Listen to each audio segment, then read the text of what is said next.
whatever you wind up doing is exactly what you should be doing. And I have not behaved one single day of my life. Not one day of my life have I behaved, and I am fine. I need your help.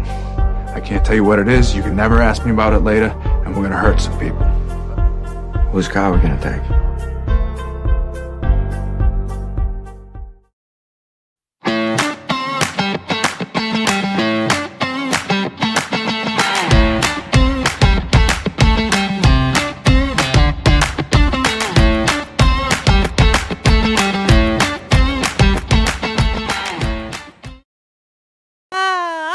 Happy Monday. Good afternoon. I am Nikki Medoro. Thank you so much for joining us. Oh, yeah, it's really lighter earlier and getting dark pretty early today. I know Mark had touched on it. So standard time is back. I did not have a real big opinion about it until I realized how late it seemed yesterday. When Kim McAllister joins us, I'll be asking that question. You guys can throw it in the comments. Do you like it lighter earlier, or do you like it to stay lighter later? I know we all hate changing the clocks. I don't know why anybody asks that question. Of course, nobody likes changing the clocks. We do have a big show coming up, but before I get to that, let's exercise those fingers, shall we? And please click the thumbs up button. It really, really helps us on the Nikki Medoro Show. It does something I remind you guys every single time. So smash that thumbs up, smash the like. It really helps us a lot. I received a lot of emails over the weekend. Some of you reaching out about my kid. My daughter is having some health issues. A really nice long email, and I was trying to find it before, and it's in my folder, so I apologize. But talking about, when you're a parent and one of your kids is going through stuff, it could be all encompassing. So we're fingers crossed that we can get a handle on it. But I do appreciate everyone reaching out and kind of supporting me in that way, because we are such a community here. Speaking of community, if you want links to the show, to the YouTube channel, so you can share with all your friends and family, just go to thenikkimedoroshow.com. You see it there right on your screen. Also on my website is a link to our Patreon, which has been growing by the day, and I really appreciate it. I'm sure Kim will appreciate getting some money. This is our only job right now, and we'd like to keep it going. A lot of you have been reaching out, and that's why you're donating to the Patreon, is to make sure that this isn't just, something we'll do for a couple of months. I want this to be my career. I wanted this to continue to be my career.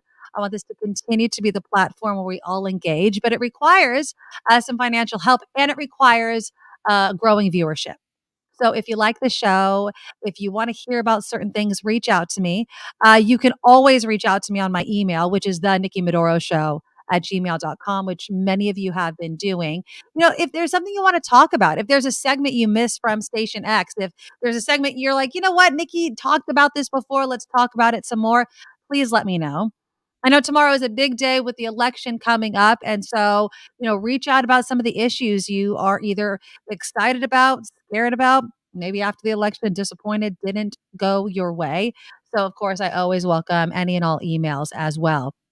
The super chat is live. It's in the live chat where many of you are kind of talking back and forth and creating your own community, which is awesome. And so if you want to help support the show during the show and want your comment read, it will hands down be read if you donate to our super chat. You can also do a super sticker. I think we just also launched a super thanks.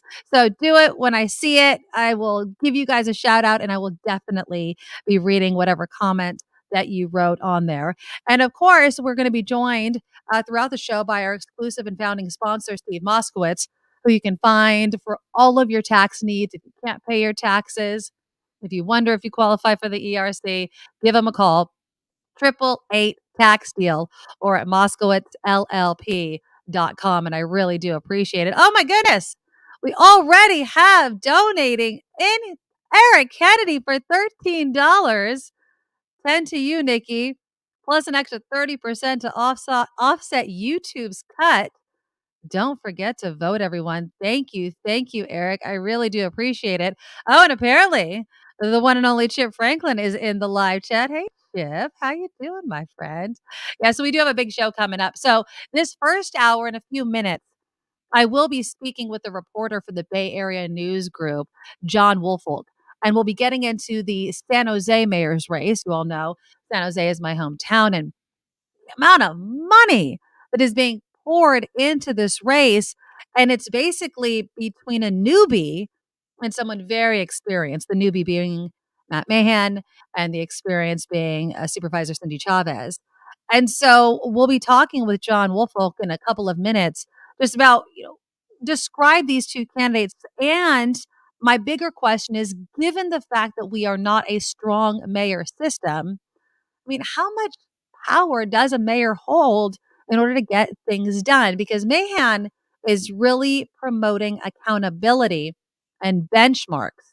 But how can you have certain benchmarks when the needs and, where certain parts of the city start at can be vastly different? In the next hour, we are going to welcome Oakland Mayor Libby Schaaf. She's coming back on the show.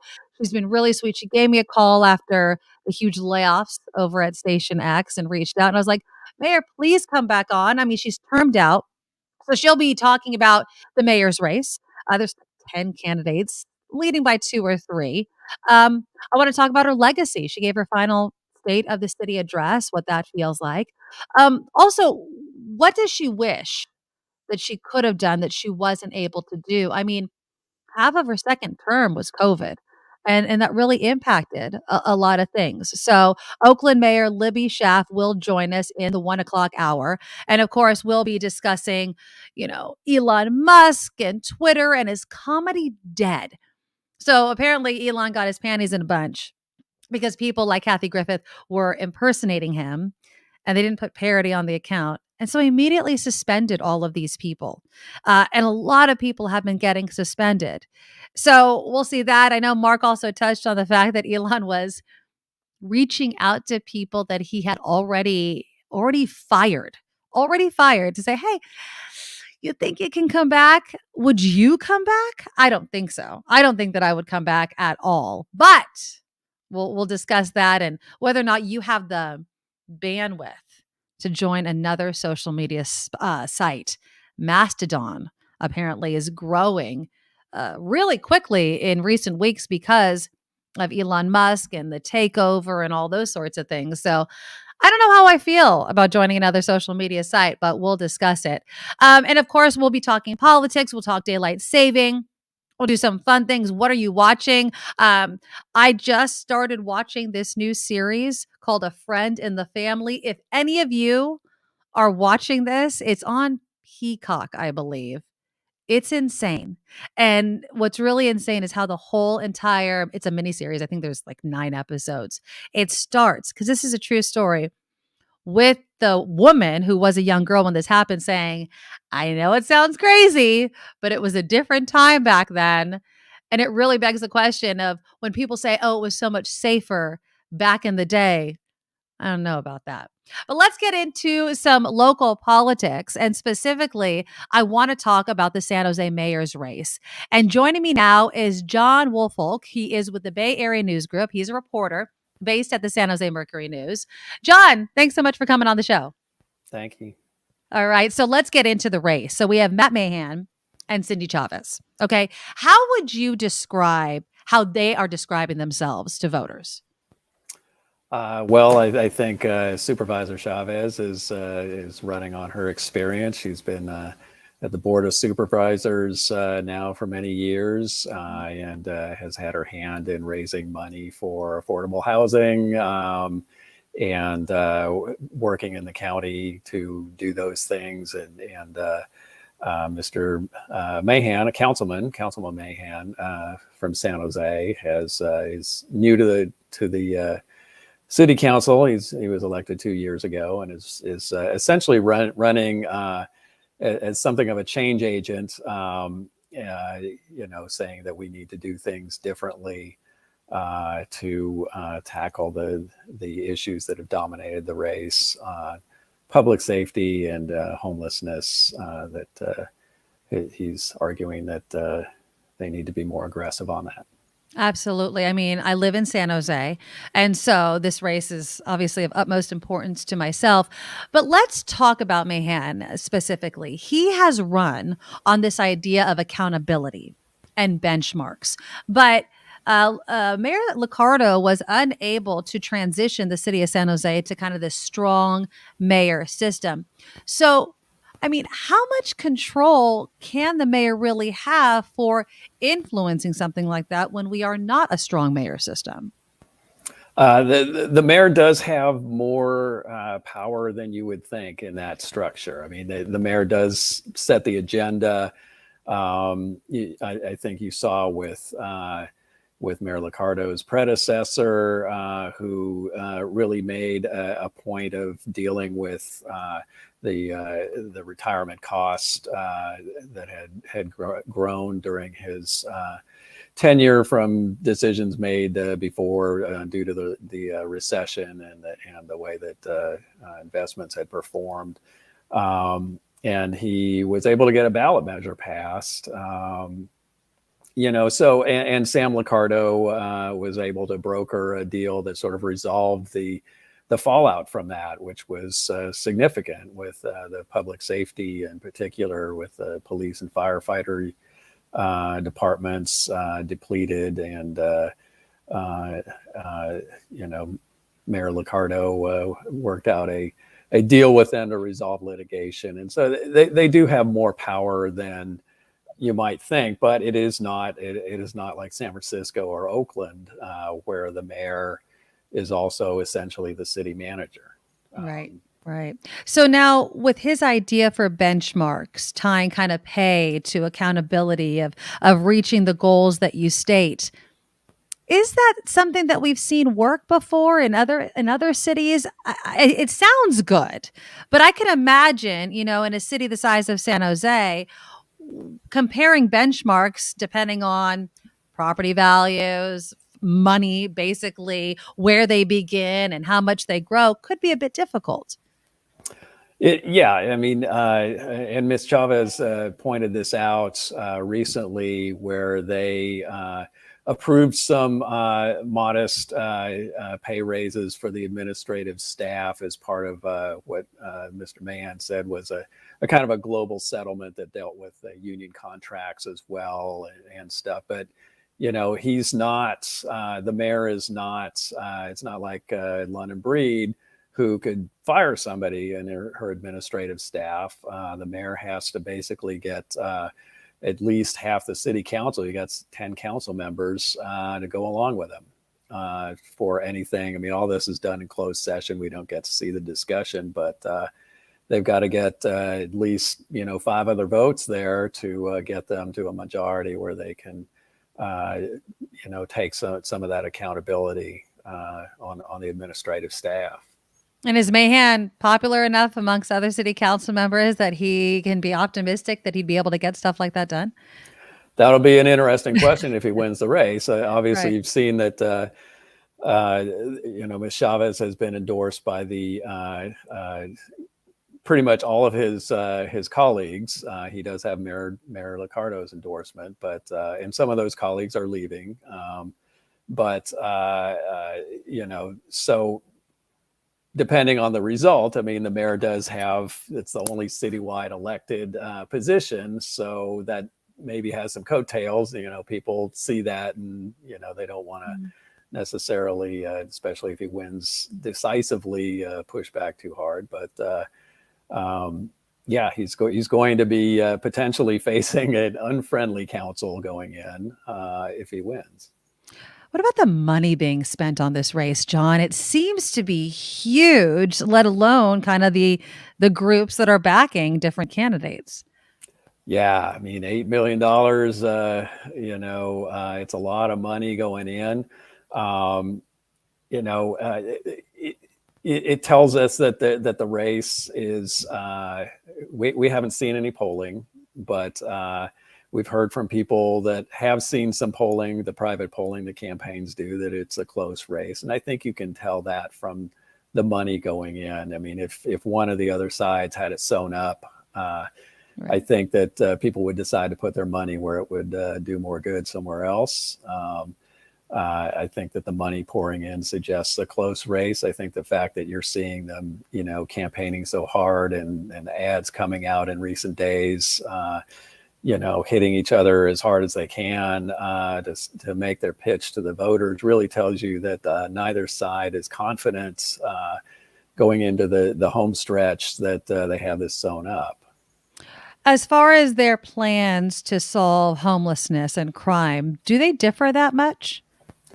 Those are, sort of the universal issues, right? I mean, nobody is against solving Housing crime people. and getting crime under control, and nobody is for, out of control homelessness. These are things that everybody wants to fix, and so it depends on whether you think progress is being made at a reasonable pace. I mean, I think.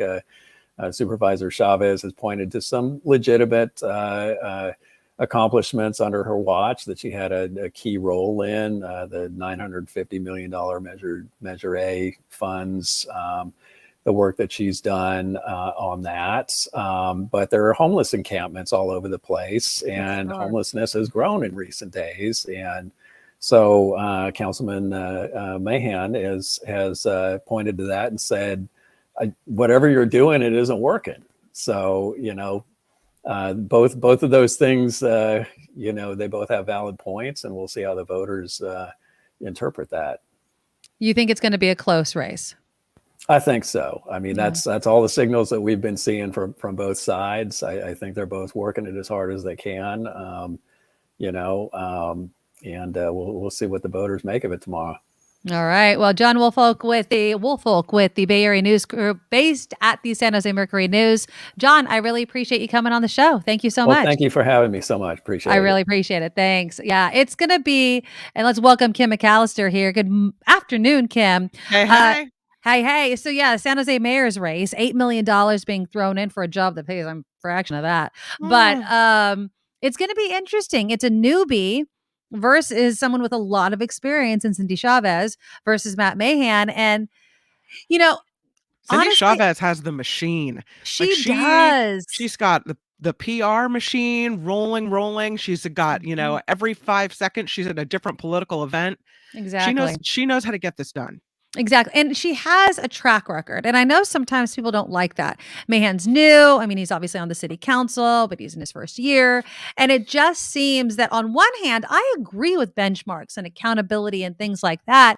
On the other hand, I've said this before, San Jose is such a big, diverse city where, you go from neighborhood to neighborhood, what they need, what they care about differs widely. The differences between East and West San Jose can be completely different simply because of the makeup of the population that lives in those areas. Not saying they don't care about homelessness or crime or schools or anything like that. But again, that's the one thing all of San Jose really has in common, right? Exactly. Yeah, everywhere you look. Everywhere you look. But I will say it's definitely concentrated in other areas. And I think that we have to be honest with the fact that all the benchmarks won't start at the exact same place. And since they won't start at the exact same place, it's going to be really hard to gauge success by the city council member that represents that area or by the mayor, him or herself. So it's going to be quite interesting to see how the San Jose mayor's race turns out. Are you endorsing? I am not endorsing anybody. Okay. I am not endorsing anyone. And there's a reason why. It's kind of like what I just said. I mean, I could tell you where I'm leaning. I'll be completely honest. I've only filled out half my ballot, finishing the rest of it tonight. But I will say this. I'm leaning toward Chavez. And I'm leaning toward Chavez because of the experience, because of some of the success that she has had, although I am quite intrigued with Mahan. So I don't know. It's one of those things where, do we give it a shot? Do we try something new? But I am leaning Chavez, but I have not bubbled in my ballot just quite yet. Are you done? Did you fill in all of your ballot? Nope. Today's my day. I'm going to sit down at the kitchen table with my husband and we're going to duke it out. We get into some Right. pretty heavy political debates at election time over the Ooh, I table. love that. And sometimes we don't bubble it in the same way. Sometimes we're like, you know what? Agree to disagree. Here's how I'm voting. Here's how you're voting. But Exactly. much of the time, one will sway the other. It happens. Do you say Sometimes. you say that you save all of your little mailers and everything? Did you do that? I come armed with all the mailers that have, because if he tells me something, I'll say, well, here's all the people who support your candidate. What does that tell you? Right. And that information sometimes is hard to find online, but there it is printed right at the bottom of the mailer. So yeah, I come armed with facts and documentation. That's right. I could totally see you doing that too. It's funny. The entire time I'm constantly throwing away all those mailers because I'm the complete opposite than you. I like to read analysis and do all those things. I hate the mailers. I throw them directly in the trash. But this year I thought of you every time I did it. I was like, I'm saving that. You didn't make you save them. You still chucked them, huh? Oh, hell no. Oh, I mean, literally my table would be covered. I would not be able to eat dinner if I kept all the mailers. I just hate stick them. it right in the ballot book. So, yeah, you need to have it. I used to save it all and have it right on my desk, my election day coverage desk, so that I could easily figure out who's supporting who and get that information to people, Yeah, here's a question for you. And again, it goes back to what Mahan was talking about, accountability and benchmarks and things like that. Do you think, and I'd love to hear people's opinion in the live chat, do you think we as voters reward bipartisanship or gridlock? And the reason that I say that is it doesn't seem to behoove the opposing party or the party that's not in power to help, right? To have a benchmark, have a goal as a community or as a city or a state or whatever, and try to work to achieve it. It sounds and it seems like we really, if we lose the race, you better fight tooth and nail to not give that other side the win. And are we the problem, as well as, misinformation and everything else that we've been talking about in recent elections? Because it really confuses me on what success is politically after the election is done. Because if we're not going to urge any politician who's in power to solve problems, only that they don't win if it's not our candidate, then what do we have as a society? I don't know what we do there. Well, did you see Elon Musk saying that, the whole gridlock thing was good? And, he's urging independent voters to vote Republican because I did see that. The executive branch is held by a Democrat. So it's good to have that balance in there. But if you have that balance in there, sometimes what you get is that gridlock, and or the things that pass really have to be heavily debated and lobbied and, deals made and whatever else. So it has to be a really important thing for things to even move an inch. And I don't know if that's the way I want it.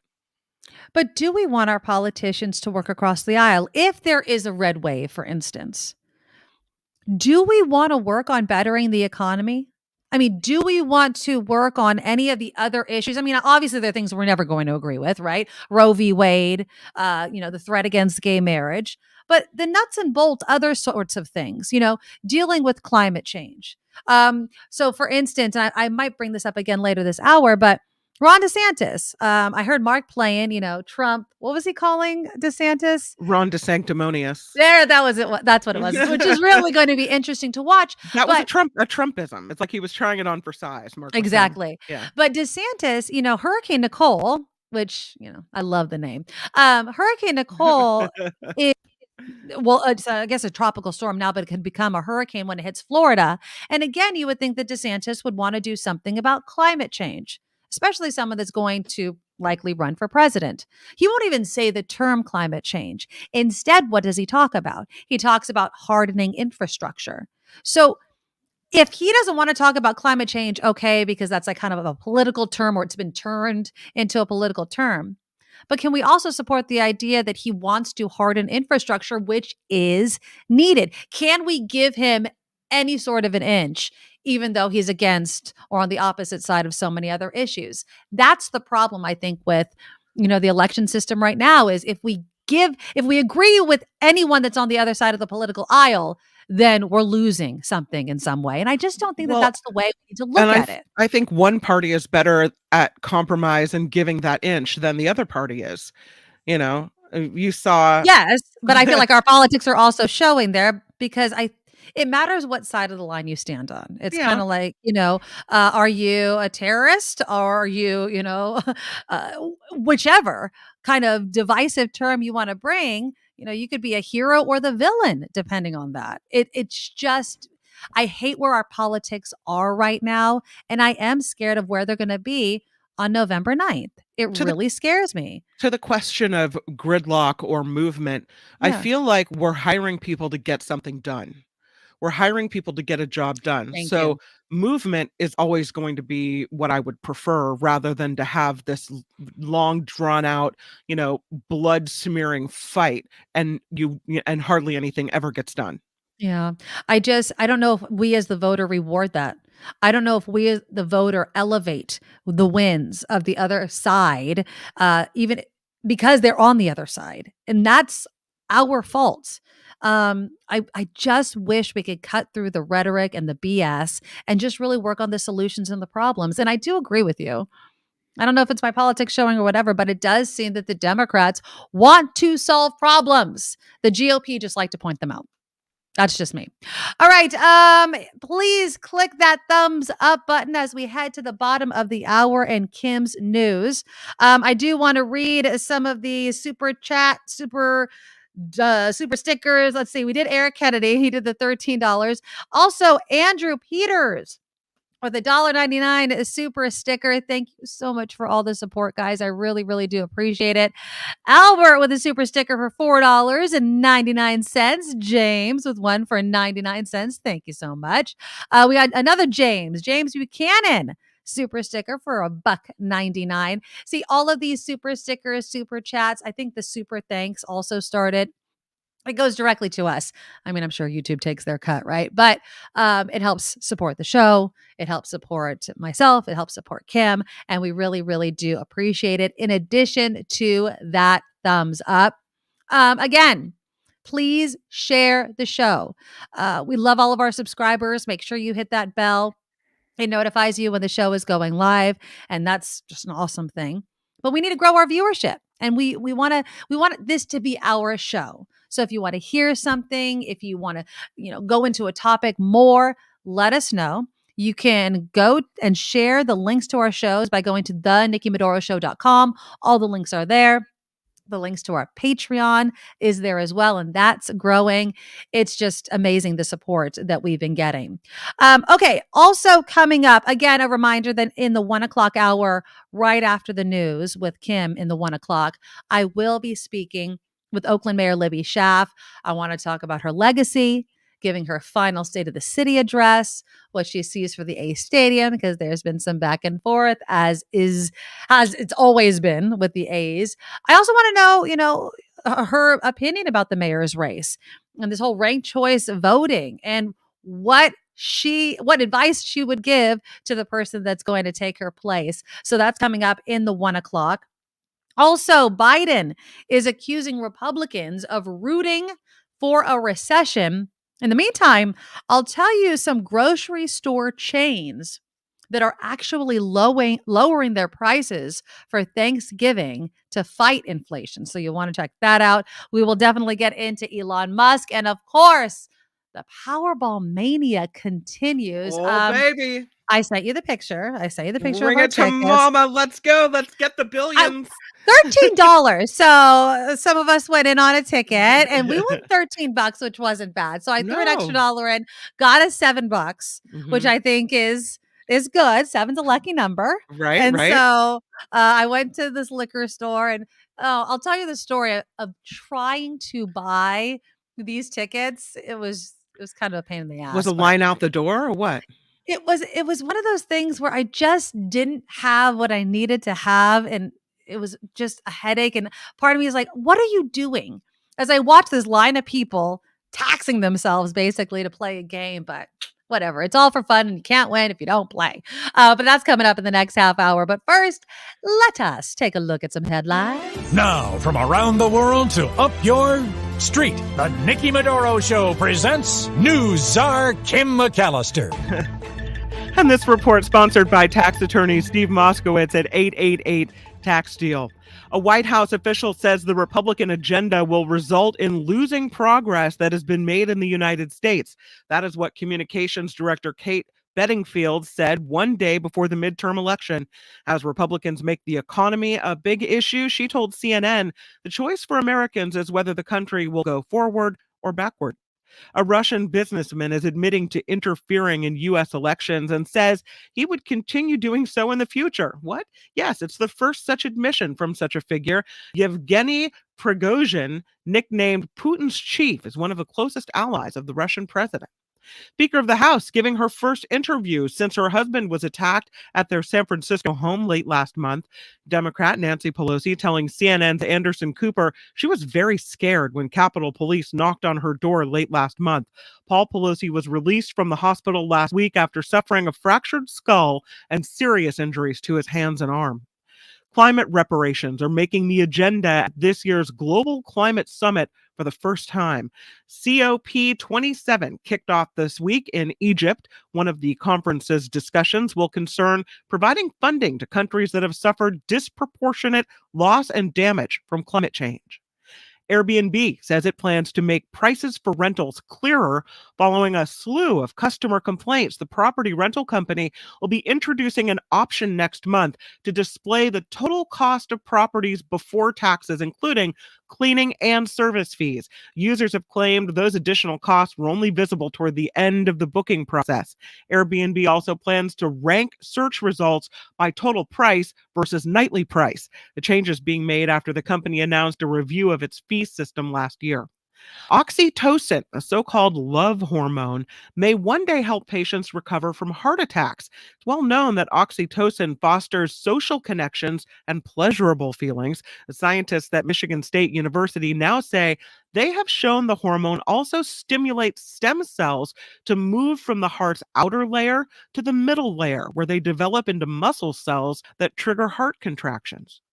And this one's for you, Nikki. Monster is being renewed for seasons 2 and 3 as an anthology series. The first season of Monster focused on serial killer Jeffrey Dahmer, told the story of his life and crimes. The 2 new installments will be centered on other monstrous figures who have impacted society. Ooh, did they give us a list of who those people would be? Not that I'm seeing, although I can dig a little deeper on the monster. But there was a series. Was it Mindhunter? I don't know. There was a series, and I forget what channel it was on, maybe Netflix or something. And it kind of delved into these, I think they were FBI or, I don't know, criminal minds people. And it was really interesting, and it was dark, and it was awesome, but they canceled the show. So I'm wondering if this is going to take the place of that. But I love all that stuff. I know it's a little disturbing, but you know. Yeah, so there's the possibility that it could be John Wayne Gacy. A lot of people are kind of projecting like who could be next. Could it be about John Wayne Gacy, the serial killer clown? Like who would be the next worst monster? Yeah, I mean, they can do. Unfortunately, we're not short of any sort of insane people to do something about. And at the end of the show, towards the end of the show, I'll talk about this mini series that I'm watching that is based on a true story. A friend of the family. It is nuts. What I think this was back in the 70s about this guy that basically kidnapped a family friend's child twice. Oh God! But like under their noses, like they knew it was happening. It's the craziest story. So we'll talk a little bit about that in the next hour. This report sponsored by tax attorney Steve Moskowitz. For more than 30 years, Steve has put his tax knowledge to work for individuals and for businesses. If you need help with your taxes, Steve's your guy. Give him a call, 888-TAX-DEAL, or he's online as well, moskowitzllp.com. I'm Kim McAllister on The Nikki Medoro Show.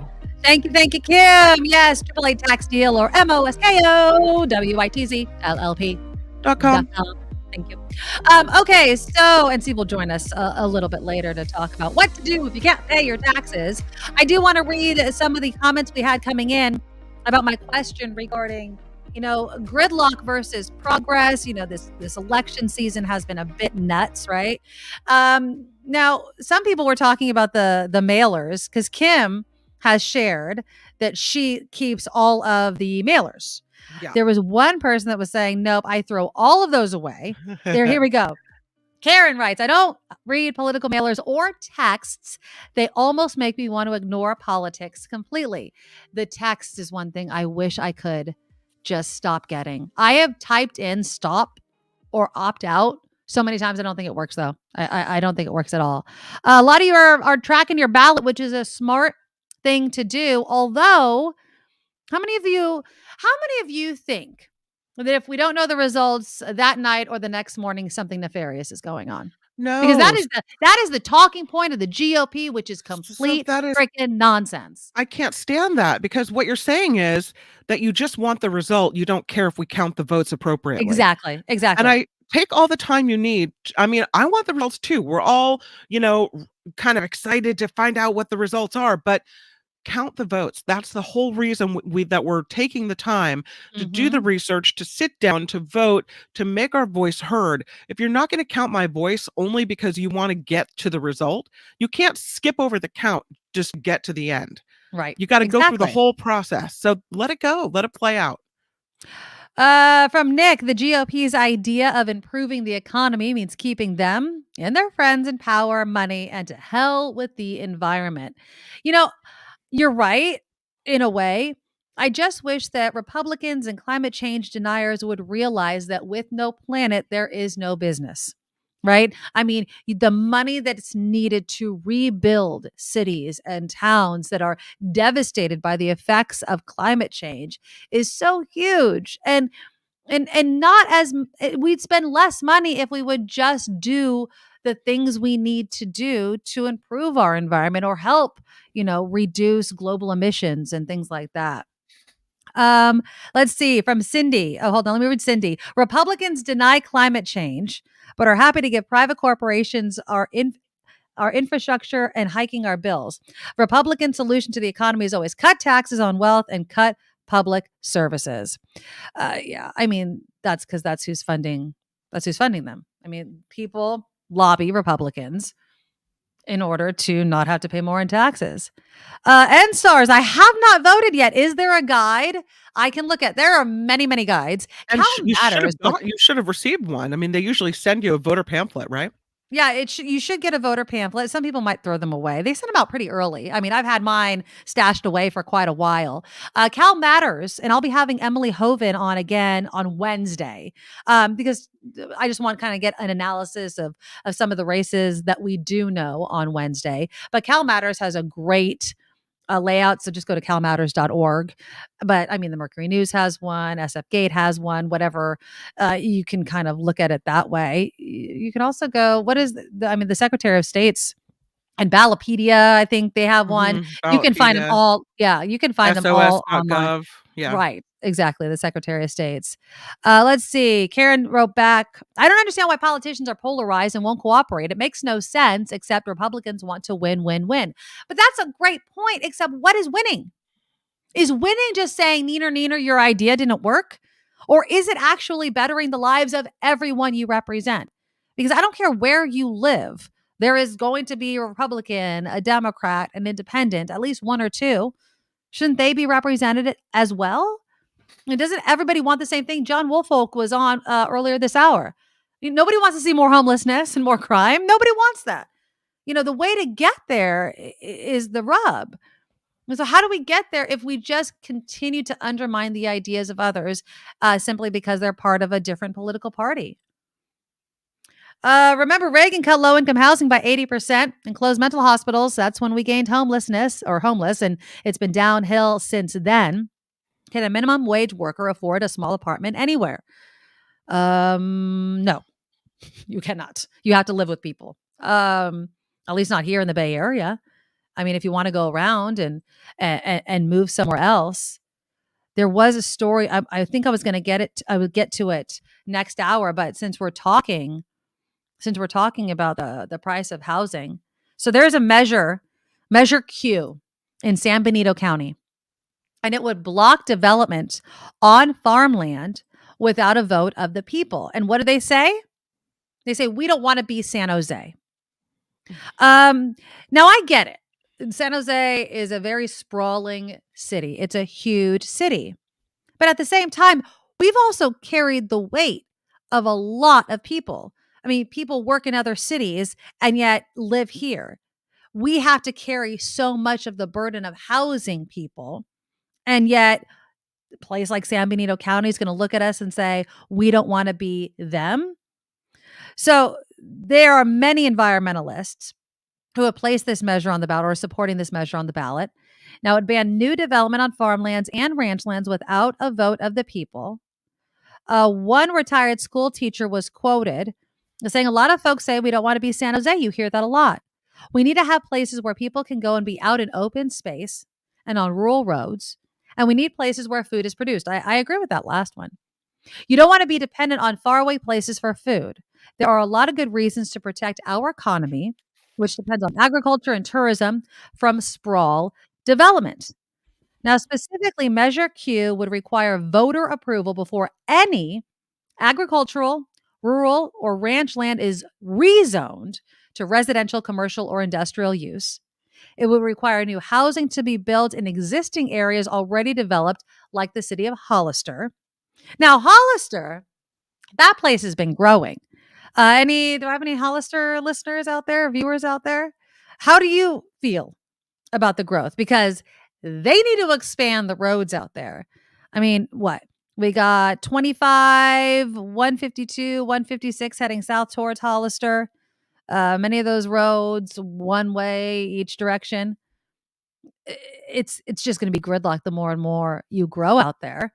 And that's what they always do, right? They build more housing, more schools, more restaurants, and then the roads are just completely gridlocked, which makes people not want to grow anymore. So is there really a push, though, to take all that farmland in Linus and surrounding areas and develop it and turn it into something else? Well, I think there's a worry that it would happen because places like Hollister are growing so quickly that some people are probably looking at some of this, acres and acres of farmland and saying, well, we could put housing there. And I get it, but opponents of this measure say it would limit future revenue from sales taxes, hotel taxes, property taxes, all those sorts of things. And that would leave the county short of money to pave roads, which I was just talking about, hire enough police, upgrade schools, water supplies. So you see, it's a double-edged sword. You don't want to grow housing in certain areas. If you don't grow the housing, you don't get the money. And then it can overload other places like Hollister. So it'll be interesting to see. But this whole comparison to the city of San Jose, this is what's been happening. I mean, you could start all the way up at San Francisco, right? And people just keep moving south and south and south and south because it's too expensive the closer you get to the city. I mean, if you start at San Jose, go ahead. Morgan Hill, Gilroy getting more and more expensive. You keep going, you're going to hit Hollister and then San Benito County. And all of those places are just going to get more and more expensive as more people move down there. And there's no easy answer there. It used to be that the further away you moved from San Francisco, the cheaper things would be, right? Right. And so you had all these bedroom communities, like Rohnert Park is one, the Novato they had an old downtown, but, for all intents and purposes, these cities grew as more people moved out of San Francisco away from their work centers. But it seems like now, if you move away from the city, the prices might be less than San Francisco, but they're still not affordable. No. And what is affordable?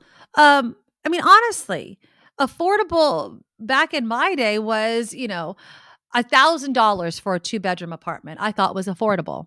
Now, what is it? $2,500 to $3,500 Depends on where in the city. on an apartment. Yeah. It matters. And wages haven't been keeping up, which is another conversation we've had over and over again. And it's hard on people. And yet you want these people around. You want people to work on the farms. You want people to work in the restaurants. You have to be able to pay them enough or they're going to keep moving out and they're going to keep moving down. Livermore is another one. There's so many places that are growing very quickly and the roads are not being able to keep up, and there's going to be pushback on expanding housing.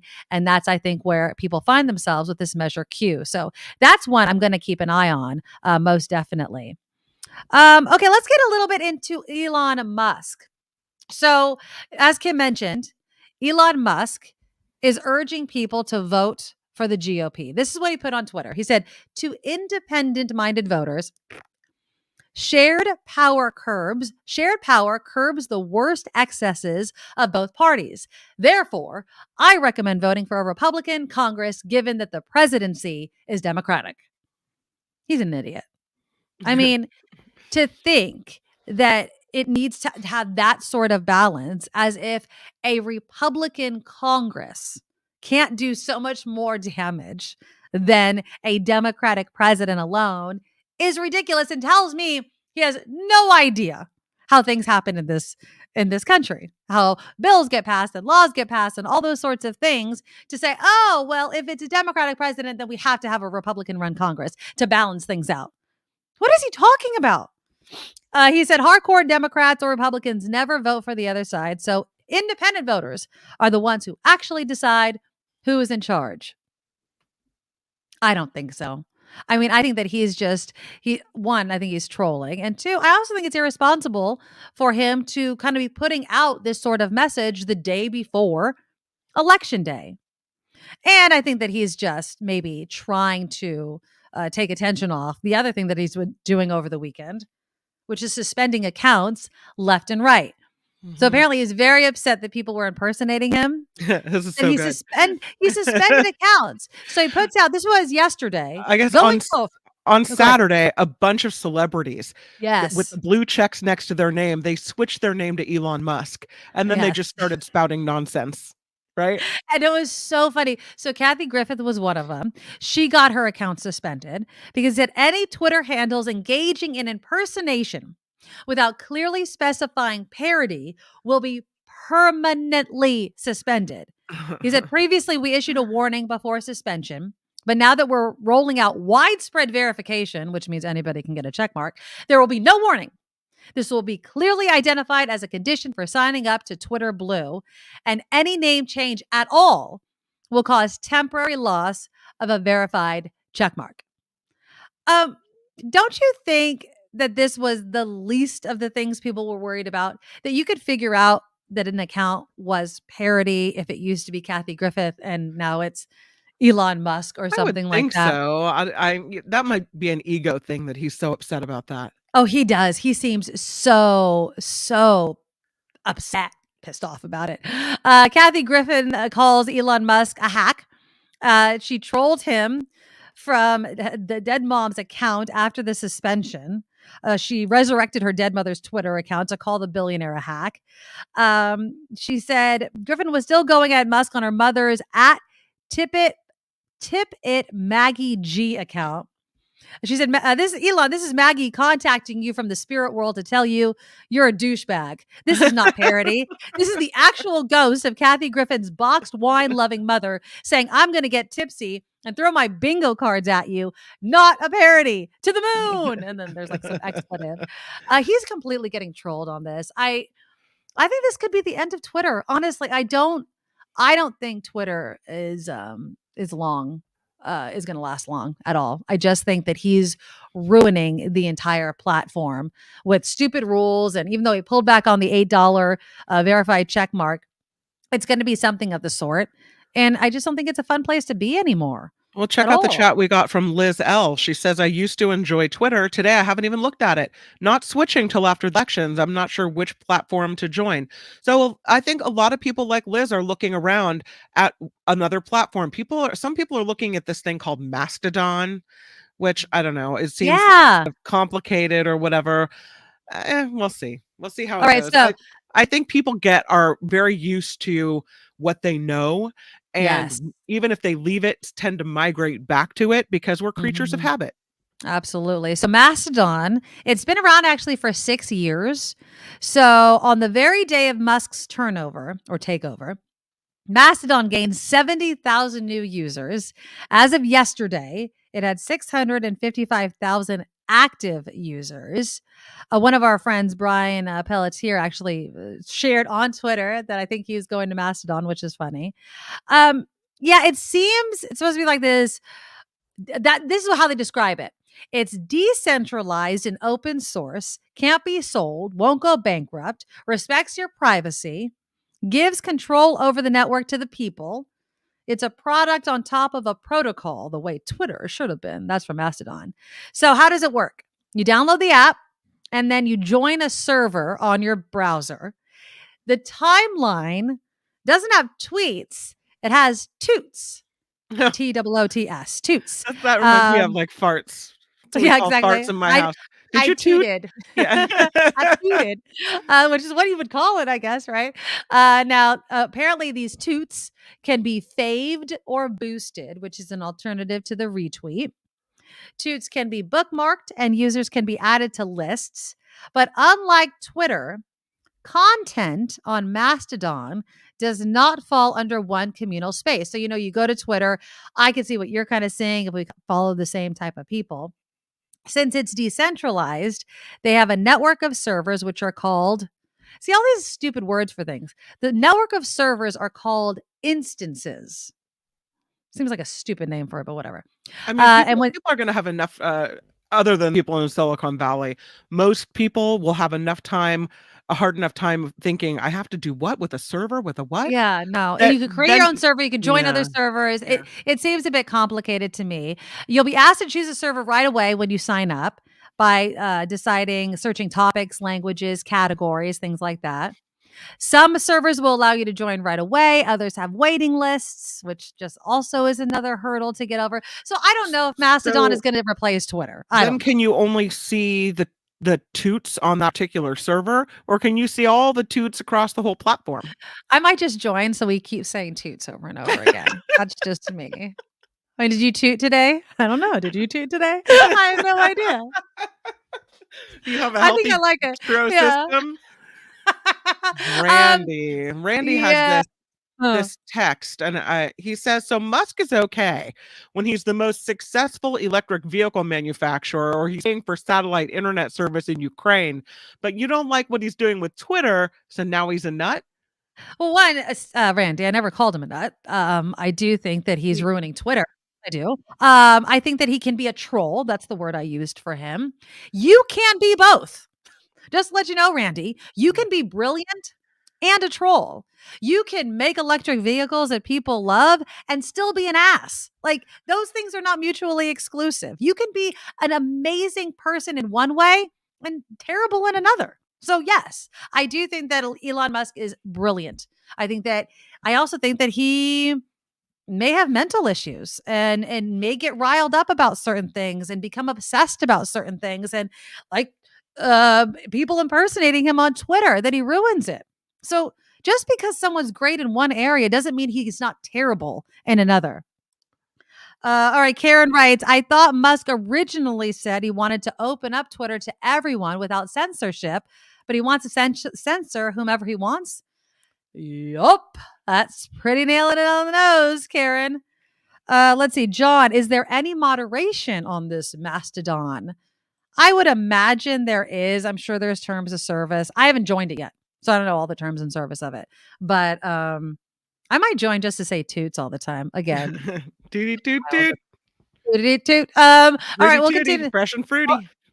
Exactly. We'll continue to monitor the live chat. I mean, are you going to move on to something else, or are you just gonna kind of hang out on Twitter, see what Elon Musk actually does? Let us know in the live chat.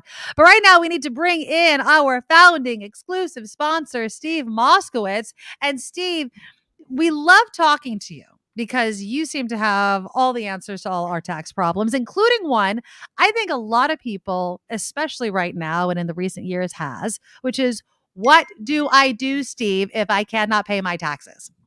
Call us. I have seen so much needless misery over this. Nikki, I have literally seen suicides. Oh. I saw a guy give up custody of his son because of this. I mean, adoption wasn't even the other parent, adoption. I've seen countless marriages end in divorce, and that was the only problem. I've seen countless businesses be ruined. And it doesn't have to be, I feel like if I was a medical doctor and I had the cure in my medical bag and people are dying all around me, I say, just let me give you this pill or this shot and save your life. Right. And they're dying. So there's a lot they can do. For example, there's something called offer and compromise. That's where you only pay part of what you owe, and then they forgive the rest. There's 3 different grounds for that. First ground is you don't have the money. You don't have the assets. Second ground is, hey, I really don't owe the taxes. And the third ground is it would be unfair to collect the taxes. Now, usually that raises eyebrows. What do you mean unfair? Yeah, I think it's Right. unfair to take money from me. Something like this, somebody that has some money, but they need to use it for an uninsured medical expense, or they're going to die. Right. Things like that. Things do happen. And that's just one of the things. Or another one is a hardship deferral. Somebody loses a job or their business. And I say, look, let's leave my client alone for a while, let him or her get back on their feet. And then when they do, we'll talk to you. Or a monthly payment plan. Or asking for the penalties forgiven. Sometimes the penalties can be more than the taxes. Oh, jeez. Because if you don't file a return, the penalty is 25% of the taxes. If you don't pay it, it can go up to 25%. So now up to 50%, then interest on that. And sometimes clients come in and they owe more in penalties and interest than they do in the taxes. And we say, well, wait a minute. There was a good reason why my client didn't do what he was supposed to do. How about forgiving him and save a whole bunch of money there? But whatever you do, don't stick your head in the sand. Because if you do, these 87,000 new IRS agents need something to do. And President Biden said he expects them to be giving him multiple dollars for every dollar he gives the IRS. And, the IRS swoops in. They can take your paycheck, your bank account, anything you have. Go to your customers and order your customers. Don't pay you, pay them. That'll ruin your business. All of this may be avoidable. It usually is. It's like a medical problem. You catch it at the right time, you're okay. You don't, you have horrible problems. All you have to do is talk to us. We'll explain everything to you. And in almost all cases, we do everything for you. You don't have to talk to the government, deal with them, have anything to do with them. He may not have an MD, but he can be just the cure to your tax problem. So give Steve a call. AAA Tax Deal, MoskowitzLLP.com. That's MoskowitzzLLP.com. I waited all weekend for that. The tax I know doctor. you are. When I didn't sing it the last time, I kind of just said it. I was like, you have to sing it. So I will sing it every single time, Steve. I really appreciate you coming on. My pleasure. Thanks, Nikki. Can I Thanks, before Steve goes away, can I ask him a question? Hold on, Steve. Sure. I have a question because I was just thinking about my kids. And when I was 18, the issue of filing taxes for the first time, and no one really teaches you how to do it. You're just expected to do it. There's no class in high school that says, here's how, here's the form you need. Here's what you need to do. Here's what can happen to you if you don't. And I just wonder if you have any advice for people with kids or for young adults who are just kind of getting to this point where they need to file their own taxes and how they learn how to do that. Yes. When I started to practice, I was also a law professor. And I went to the school and I said, I want to teach a class. And I called it Practical Tax, which coincidentally is the name of the podcast that I'm doing with Chip. Oh, nice. And Chip Franklin from former Station X. I'm there. Anything happens to Station X is come to Steve. There you go. And anyway, this school I told them what a good idea it would be because Kim, I was talking about all the things that you were talking about and a lot more. The school roundly said, no, you stick with the textbook and you do all this stuff. I've not found schools being real receptive to that because basically what I think should really happen is there should be some type of practical class where you talk about taxes, financing, credit cards, because sometimes credit card companies will come in and they'll offer some college kid a credit card. Wow, this is great. I can buy this. And I don't realize, hey, there's a bill that comes with that. Oh, you can pay an easy monthly payment. Well, the interest that racks up on that? Oh, I can just pay the minimum monthly payment. Yes, you can. But, so I would talk about that along, with other things, health concerns and, reproduction, which I know now in the government, God forbid that, somebody wants to proceed without the government telling you what to do. I won't get into that issue because I know it's a hot button. So basically, I think that's a great idea, but I would expand it to other things. It's like, I've seen so much stuff as a lawyer, like even simple things. People get married and one spouse says, okay, that was a great wedding. Now I'm ready to start popping out the kids. The other spouse says, what do you mean? They don't want any kids. Well, there's no resolution to, there's no compromise on that one. You can't have half a kid. So basically, so much of this could be solved by having a class when somebody's young. And then, now I'm going to sound like an old style lawyer, but just so much can be resolved by just sitting down and talking. A lot of times what I did when I was working on a case, I'd say, you know what, we're going back and forth, and we can spend forever in court and motions up.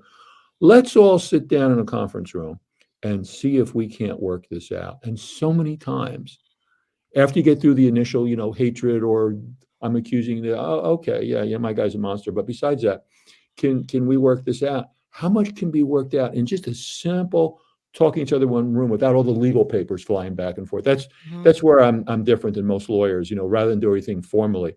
Can we have a good resolution informally? Because it'll sure cost you a lot less. It'll be a lot faster. And in most cases, you'll be a lot happier with it. There you go. I mean, yeah, Steve is the guy to call. I mean, get your kids educated about these things as early as possible. You're probably going to have to seek something out, like giving Steve a call. Again, Steve, 888 Tax Deal, MoskowitzLLP.com. We'll talk again soon, Steve. Thank you again. Thanks. Bye-bye. Thank you.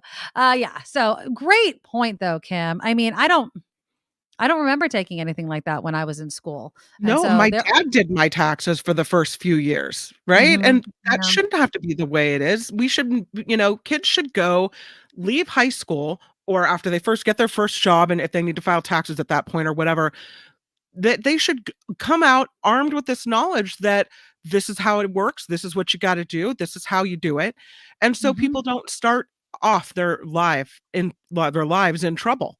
And I will not say this, realizing. just last weekend, last week they put it out. My kids' middle school put out, our public library was doing a finance course for kids 11 to 14. Oh, And that's so great. that's something that's coming up. So definitely there are resources out there. You just have to reach out for them or look out for them. All right, coming up in a few minutes, I will be speaking with Oakland Mayor Libby Schaaf. We'll be getting her take on, leaving. She's termed out. There's a number of people that want to take her place, what advice she has for them, her legacy. What about the A's? That's all coming up. But first, let's take a look at some headlines. Now, from around the world to up your street, the Nikki Medoro Show presents News Czar Kim McAllister. And this report sponsored by tax attorney Steve Moskowitz at 888. Today is the final push for votes across the Bay Area before Election Day tomorrow. Mayoral candidates in Oakland and San Jose held rallies, canvassed neighborhoods over the weekend in an effort to some support. District attorney races also among the most closely watched in San Francisco and in Alameda County. So far, most counties have about 20% of ballots returned, the highest number of ballots returned already in Marin. Former President Trump will visit Ohio on this Election Day eve. He'll be at a rally for Republican Senate candidate J.D. Vance at the Dayton International Airport. Vance in recent days has opened up a slight lead over Democratic challenger Tim Ryan.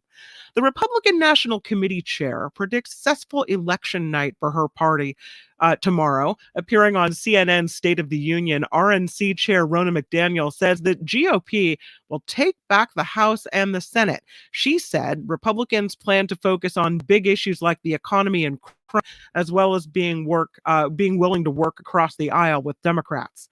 Congressman James Clyburn is not backing down from his comment saying Trumpism parallels Nazism. Appearing on Fox News Sunday, the House Majority painted the integrity of democracy as the most important issue in the upcoming midterm elections. COVID causing supply chain problems for Apple, the tech giant, warning shipments of iPhones from China will be disrupted because of the rules in place at an assembly plant. And NBA will see 30 teams play tonight, the full slate of games, because the league decided not to schedule any games on Election Day. That was an effort to promote voter participation. The league making all 15 games available for fans to watch for free on its new NBA app. The news sponsored by tax attorney Steve Moskowitz for more than 30 years. Steve has put his tax knowledge to work for individuals and businesses alike. So if you need help with your taxes, please give Steve a call at 888-TAX-DEAL, or you can reach him on the web at MoskowitzLLP.com. I thought you were going to sing it. I'm sorry, I have to go back. MoskowitzLLP.com. I'm Kim McAllister on the Nikki Medoro Show. Yeah, baby. Yeah.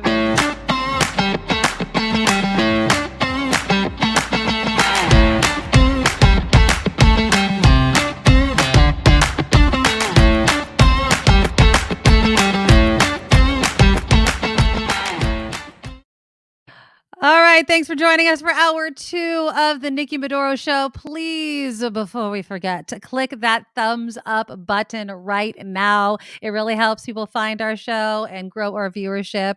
The live chat is open, and we appreciate everyone that has been donating money and having their chats read and their super stickers read on the show. If you have the ability to, we really appreciate it. And you can find all the ways to support our show and share this show on our website, thenikkimedoroshow.com. Links to the YouTube, links to our Patreon account can be found right there at thenikkimedoroshow.com. Well, right now, we want to welcome for the first time, and she was a regular over at Station X, that other station, on Thursdays. It is Monday. It's the day before the election, and I do want to honored to have Oakland Mayor Libby Schaaf, who I get to see for the very first time on the show. Mayor, thank you so much for giving us some time today. I know, Nikki, it is so great to see you. I miss our Wednesday mornings together on the station that will not be named. Exactly. Just good to be with you on election eve. Exactly. Now, it is a big election, Mayor, and obviously you're going to be focused on a lot of the issues in your hometown, in the city of Oakland. So let's first start off with this mayor's race. What are there? Like 10 candidates.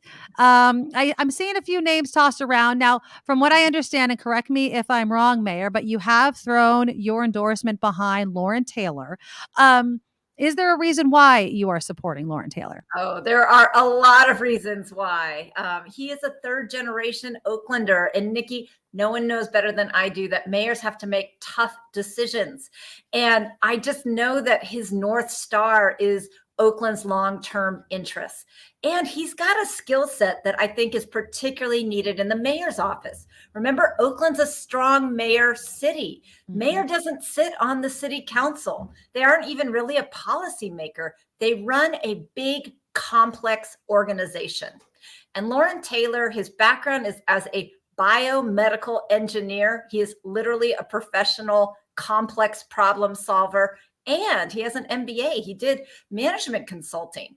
And the City Hall could use some performance management, some efficiency enhancements, and that is literally his background. So I am really excited for someone who's got the brains and the heart to take the mayor's job to the next level for our beloved city that is struggling with a number of crises right now, but he's the guy, no question. All right. So now you mentioned the crises right now, and obviously you had 2 terms as mayor. You're termed out. Most of your second term, at least half, was COVID and dealing with the ramifications of COVID. What do you wish you could have gotten done that you weren't able to get done as mayor?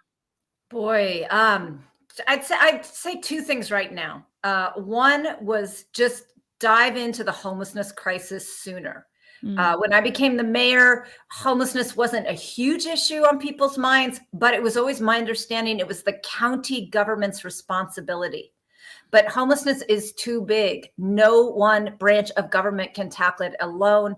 I wish I had gotten started earlier. We did some great innovations, the cabin community model, our safe RV parks. We've quadrupled our shelter capacity in the last 5 years, and we have seen some impacts. We saw outdoor or encampment homelessness go down 16% over these last 3 years, despite COVID.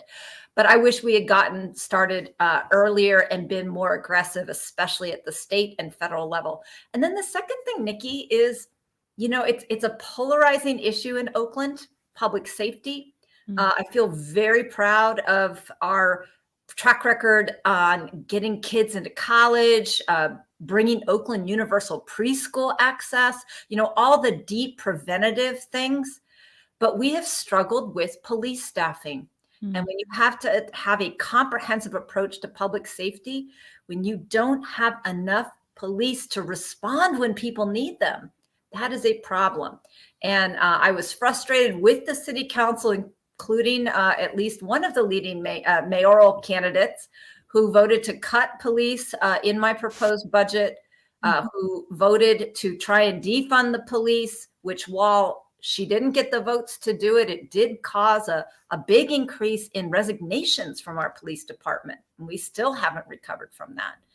And that's another big reason for my endorsement of Lauren Taylor and some of my other endorsements. I really trust him to safeguard public safety and have a truly holistic and comprehensive approach. But I am not happy with the state of public safety right now. And I'm frustrated that we lost so many police during the last couple of years.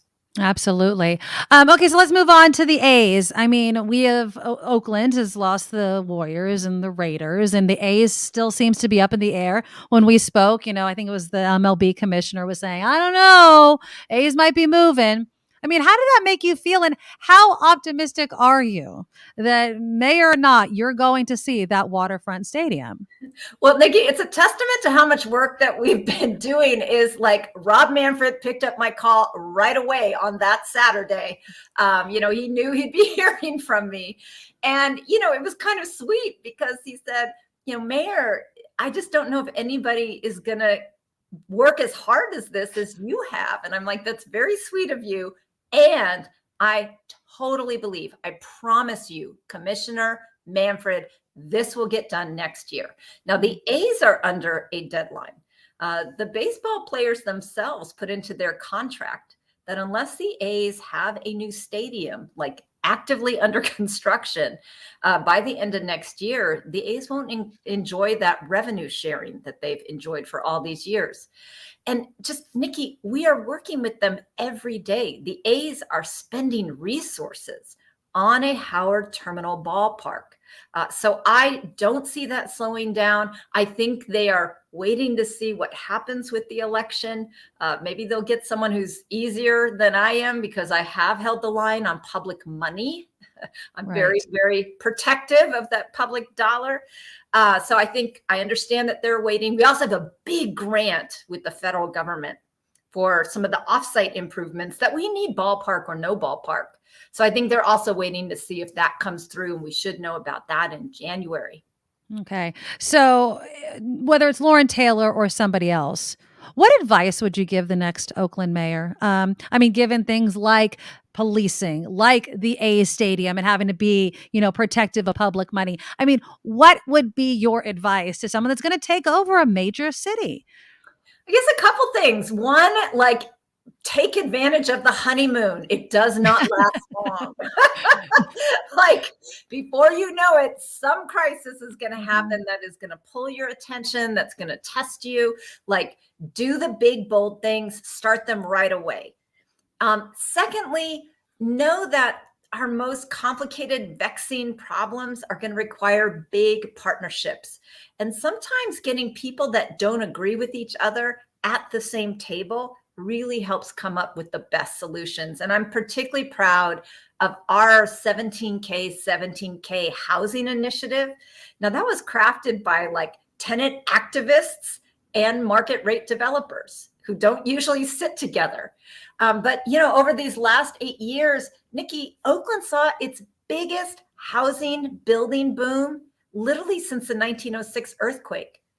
Jerry Brown talked about 10K downtown. We built almost 20K, almost 20,000 new homes in Oakland. And we doubled affordable housing production, and we're leaving a pipeline of about 2,200 additional affordable homes that are entitled, ready to be built. So big partnerships, public safety was another one where the ceasefire initiative brought our shootings and homicides down to the lowest sustained period on record. And while we're seeing, part of a national spike of violence right now, I know that it's partnership that can accomplish those types of reductions. And also, we got our police department into compliance with those court-ordered reforms they had been trying for almost 20 years. It's partnerships that succeed. And then the last two things I'll quickly say, don't forget the potholes. Don't forget those basic things that people Mhm. expect their government to take care of. The storm drains need to work. The city's budget needs to balance. So they're unsexy and totally important. And then finally, make promises, leave something for the next generation. And Nikki, the Oakland Promise, the Generation Fund, Universal Preschool, I'm very proud to leave those behind for the next generation of Oaklanders. Mayor Schaaf, what's next for you?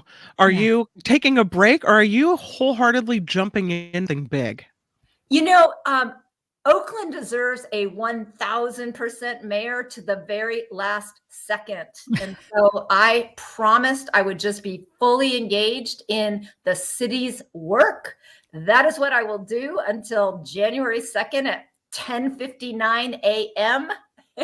And then I may, in fact, take a deep breath and decide what I'm going to do next. I promise it will be in public service. That's where my heart is.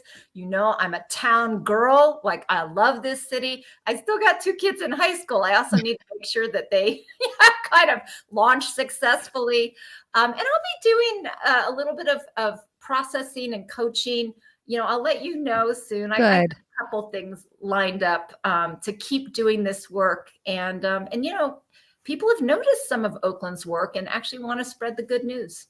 Yeah. I'm glad that you're saying you're going to stay in public service. I'm going to bring you back on when you finally make that decision, because as 2 women, Kim and myself, who were let go and are trying to reimagine a new career, it has to be interesting to be in a job, in a career where you are termed out and where it's built into the job that you're going to have to figure something else out in a set number of years. And that has to be kind of a unique position to be in mentally and professionally, right? It is. And you can I joke that I have an expiration date stamped on my forehead. You can let that depress you, or you can focus on the gratitude. Nikki, I am so grateful for the people I've gotten to work with, the people I've learned from. I mean, this city, Oakland, she is one resilient. Can I say bitch on your? Yeah, you can totally say bitch. There you go. One resilient bitch, right? Go get it, Mayor. Go get it. Well, that's what you have to be, Mayor. And, I've always appreciated your conversations with us. We're going to bring you back on. The door is always open. It hasn't been easy, and no job of yours, size is, but, you've been quite the one for the job. You never seem to back down. And Oakland Mayor Libby Schaaf, I always appreciate your time. Thank you so much for coming on my show. It's great to see you. Thank you for always being so accessible to members of the media. We appreciate it, really. Well, ladies, you are what is going to keep our democracy alive. So keep it up. I am so glad that your voices are still being heard. Happy election eve. And everybody, be sure to vote. Yes. Oakland Mayor Libby Schaaf, thank you so much. Have a great afternoon, Mayor. Yeah. Thank you. All right. Thank you. Bye-bye. Bye. Yeah. It's like how awesome she is. Can I say bitch on your show? Hell yeah, you can say bitch on my show. That's not that bad of a word. Come on now. So I'm excited to see what she has next. Again, and I mentioned this before, she called me on her own. Like, she has always made herself really available, like you mentioned, Kim, to the media, to all of us. And I know when we'd had her on Station X, not everybody liked her. You have to have a tough spine to be a strong mayor of a major city in the Bay Area, a city as diverse as Oakland is, that's had so many issues as Oakland has. And much props to her for, putting herself out there and not shying away from controversy, and for what she believes is the right thing to do. So, oh my God, is this correct? Yeah, Andreas, OMG, my friend. Thank you. $100. He's a huge supporter of the show. He reached out talking about how he could help support us. And I just, I'm so grateful to all the people that have done that feel that what we have is important, and that your involvement and your comments are important as well. It's one of the things that we're missing now in the Bay Area, where you can participate, or you can come and have this community conversation. And we lost that in the Bay Area. And now maybe the conversation moves to a wider audience, and that's okay. that's fine Absolutely. because your voices are still here, right? And I just appreciate it so much and for supporting it. Absolutely. Andreas, thank you, thank you, thank you. Randy wrote in the live chat, the A's waterfront stadium is not going to get built, and the A's are moving to Las Vegas, in my opinion. Yeah, I mean, a lot of people have been saying that, Randy. I've maintained I would go visit. I do not go to Oakland. I don't. But I've gone to San Francisco and gone to Chase Stadium, the Chase Center. I would totally go to the new A Stadium. Absolutely. I don't think it's going to be a bad bet if they can get it done. Can they get it done? Now, Mayor Schaaf, she's worked her butt off for it. I mean, and she's held the line for the public money, like she mentioned. Will it happen? I don't know. It's going to be up to the next mayor. And so we're going to have to see how that plays out. Absolutely. But I'd like to see it happen. Raider Justin Ray, A's are moving in my only real own. I don't know what that means. Second to Las Vegas. I don't know. A's are moving. Okay. That's what Raider Justin Ray thinks they're moving to Vegas. Mayor's A's are moving to Las Vegas. Mayor. Yeah. I don't know because, we did that interview on the station who shall not be named, Station X, Voldemort of radio. But we did that interview with the member of, I think, a board member of the Port of Oakland, and they were saying we need this space. We need the space for overflow. What are we going to do when we have this backup like we do now? There's going to be nowhere to put these containers. There's going to be nowhere for trucks to park. We won't have the space.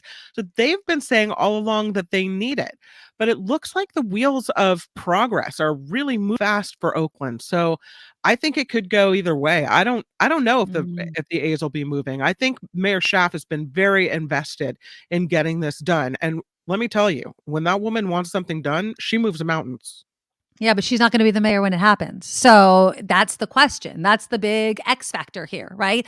Who is it? Lauren Taylor? Who is it going to be that's going to have the passion and, the spine basically to hold with this plan, with the dollar amounts, the development, dealing with port issues and stuff like that. I don't want to see Oakland not get what this plan promises with both the business and the housing and all of that. When you revitalize an area, it draws so many people to it. Now, you mentioned, Kim, the port, that could be an issue. But the dollars and the changing of the area, I think, could be good. But again, I don't live in Oakland. I rarely go to Oakland. This could change that. And so we'll see. There was an interesting list, just kind of keeping it on the election front for just a bit. CNN broke this thing down of the 6 battleground states and how the races could flip as the votes come in. Because we were talking about earlier, waiting for the results. It takes time to count. And this GOP talking point nonsense that, why does it take so long? We always found out the night of. Not in every race, not even close in every race. And now, with everything seeming to always be very close in every race, of course, we're not going to find out the night of, the next day, or even the same week. So let me go down the list. Arizona, as the votes come in, will likely go from blue to red, which I find very disappointing because I know the optimism that there's going to be as the returns come in, that maybe we held on to Arizona.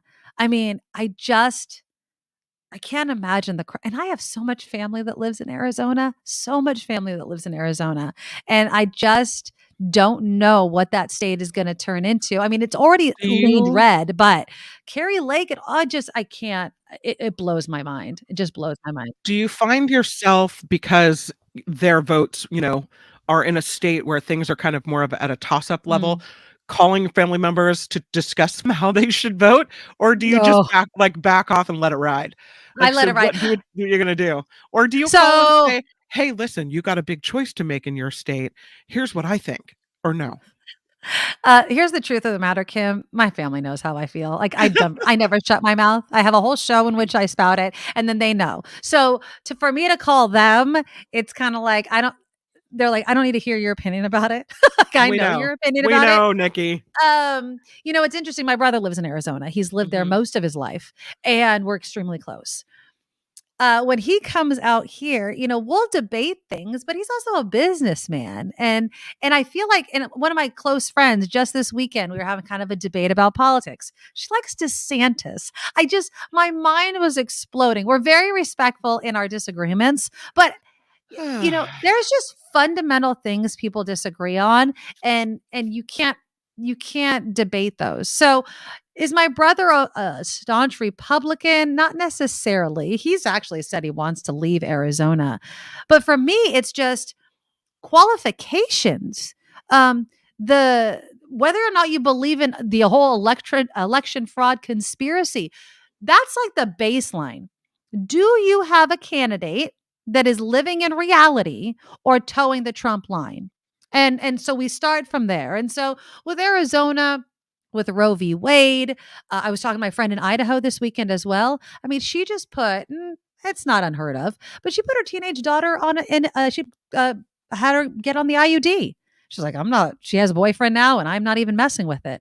These are the decisions that parents and people are making who live in these states because of the decisions that are being made by lawmakers. And, I don't know. I mean, how many conversations are you having or have had over the last week, Kim, with people that live in other states?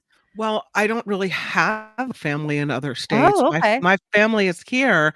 I have a family in Oregon. Okay. And so, I mean, whether they vote Republican or Democrat, I think that state is leaning toward blue. Democratic blue. Yeah. Right. So it's not the same thing where if you have someone who lives in, say, Arizona or Nevada right now with their senators, or Florida or Ohio, or I will say my husband's family does live in Michigan, and I haven't called them up, but I think that's Whitmer, right? That's the Whitmer race. Right. And I think when you know that, your California politics are vastly different from how people think in other states, and you don't want to create strife, you tend not to do that. But if you have like a close relationship like you do with your brother, where you can open up those, lines of communication, that's one thing. But would I call my mother-in-law and ask her to vote for someone she probably wouldn't vote for? No. Right. Now the Red Mirage, we've talked about the Red Mirage. That's what happened in the last election. Now the Red Mirage is, they count all the votes the night of, which largely Republican voters do. And then they count the mail-in ballots, which is what Democratic voters do. And so the thought that, oh my God, the Republicans are winning in a landslide. No, you just haven't counted all the mail-in ballots, which largely go for Democrats. So that's what's expected in Pennsylvania. The Red Mirage, which sucks on one hand, because it's going to be the same nonsense once again. So you'll remember from 2020, Trump was ahead by nearly 700,000 votes on election night. But after 4 days, his lead evaporated as the mail-in ballots were counted. You can't ignore facts. That's the thing that bothers me. You have to admit that people mail in their votes, and that takes time to count. Sore loser. I swear to God, the sore loser party. It's unclear about Nevada, what we're going to see. Wisconsin, CNN is saying will likely go from red to blue. Michigan, likely red to blue. So we're just going to have to be patient. And anybody that starts talking the nonsense from 2020 of, oh, look, they're finding all these ballots, needs to be told time and again that it takes time, and it's always been this way. And as more people want to do mail-in ballots, the more often it's going to happen. And that's just it. All right. While we're getting ready for bottom of the hour news, click that thumbs up button. The live chat is open. A big thanks to Sylvia Banks, who gave us $1.99 in our super chat feature. We love when you guys drop some dollars to help support the show. Again, hit the thumbs up. It really does help the show in a way that's above my pay grade to explain. It just does. Do it on each and every show. Coming up after the bottom of the hour news, you tell me, do you like it lighter, later, or earlier in the day? Everybody hates the time change. I already know the answer to that. But which do you prefer and why? We also have some really crazy stories about a nurse and what she decided to keep or wanted to keep as a souvenir. And then I will touch on that new mini series, A Friend of the Family. This is an insane, insane story.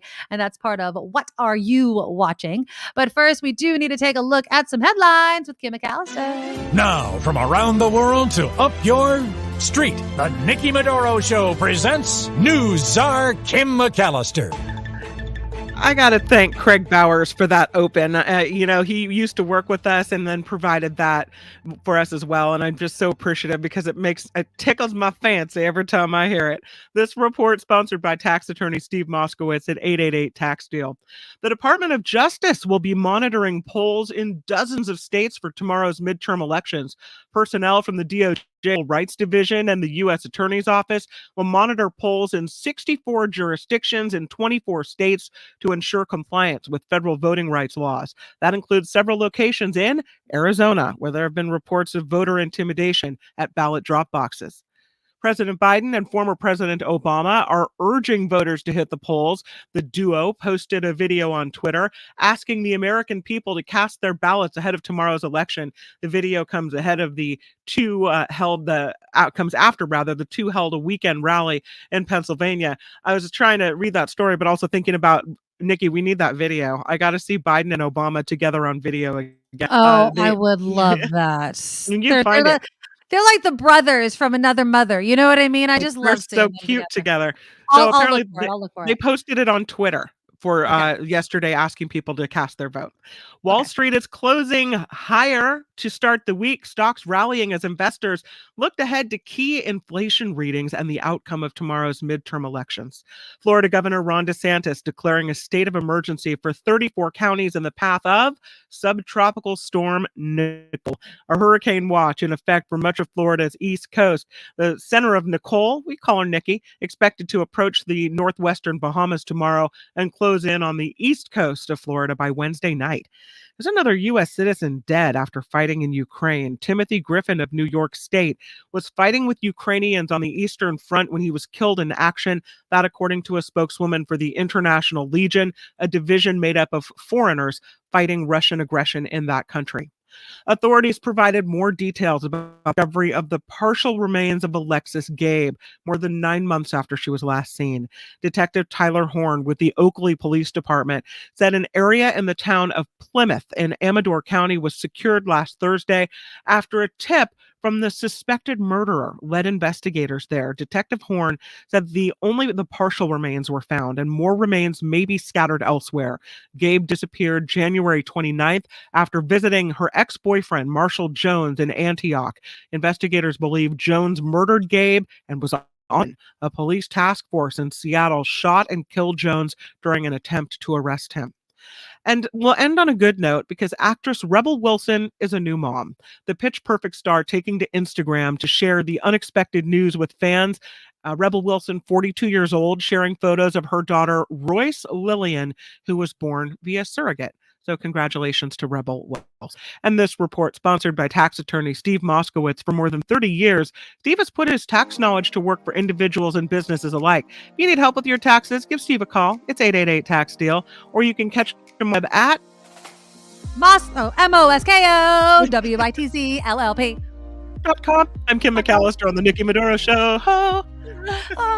I know. I'm like, should I change the music a little bit in my head about it? But nah, we'll just stick with it. All right. I did find the video. Now, apparently, like Fetterman and other people were at this rally that Obama and President Joe Biden were at. This was in Philadelphia. So let's see. I found this little one of them walking on stage together. So let me share my screen with all of ya. Okay, so here we go. Here they are. Da, da, da, da.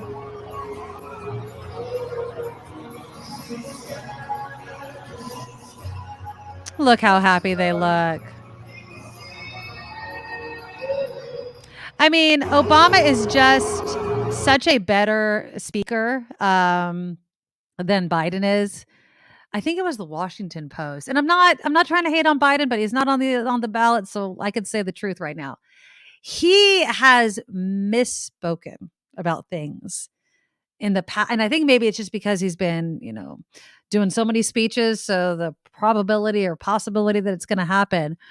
I mean, that they were giving him a bottomless number of Pinocchios about what he, now I don't think that he is meaning to lie, but maybe that's my politics showing. I love But the Pinocchios. I know it was bottomless Pinocchios for Biden. Everything from how long he was traveling with Xi Jinping to just other issues. And that was the debate I was having with my friend who's a Republican when she was like DeSantis.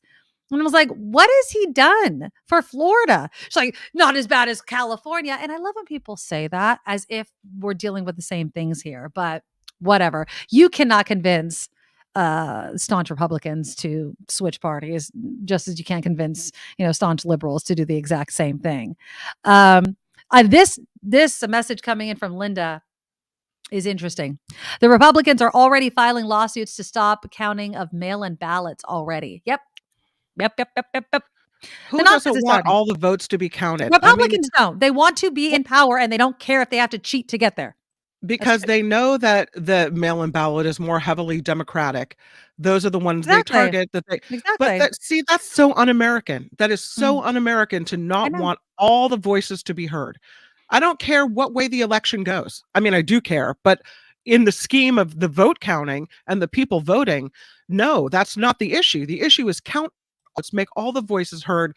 Don't play political games and, tamper and tinker around with things just to get the outcome you want. Yep. No, that's not cool.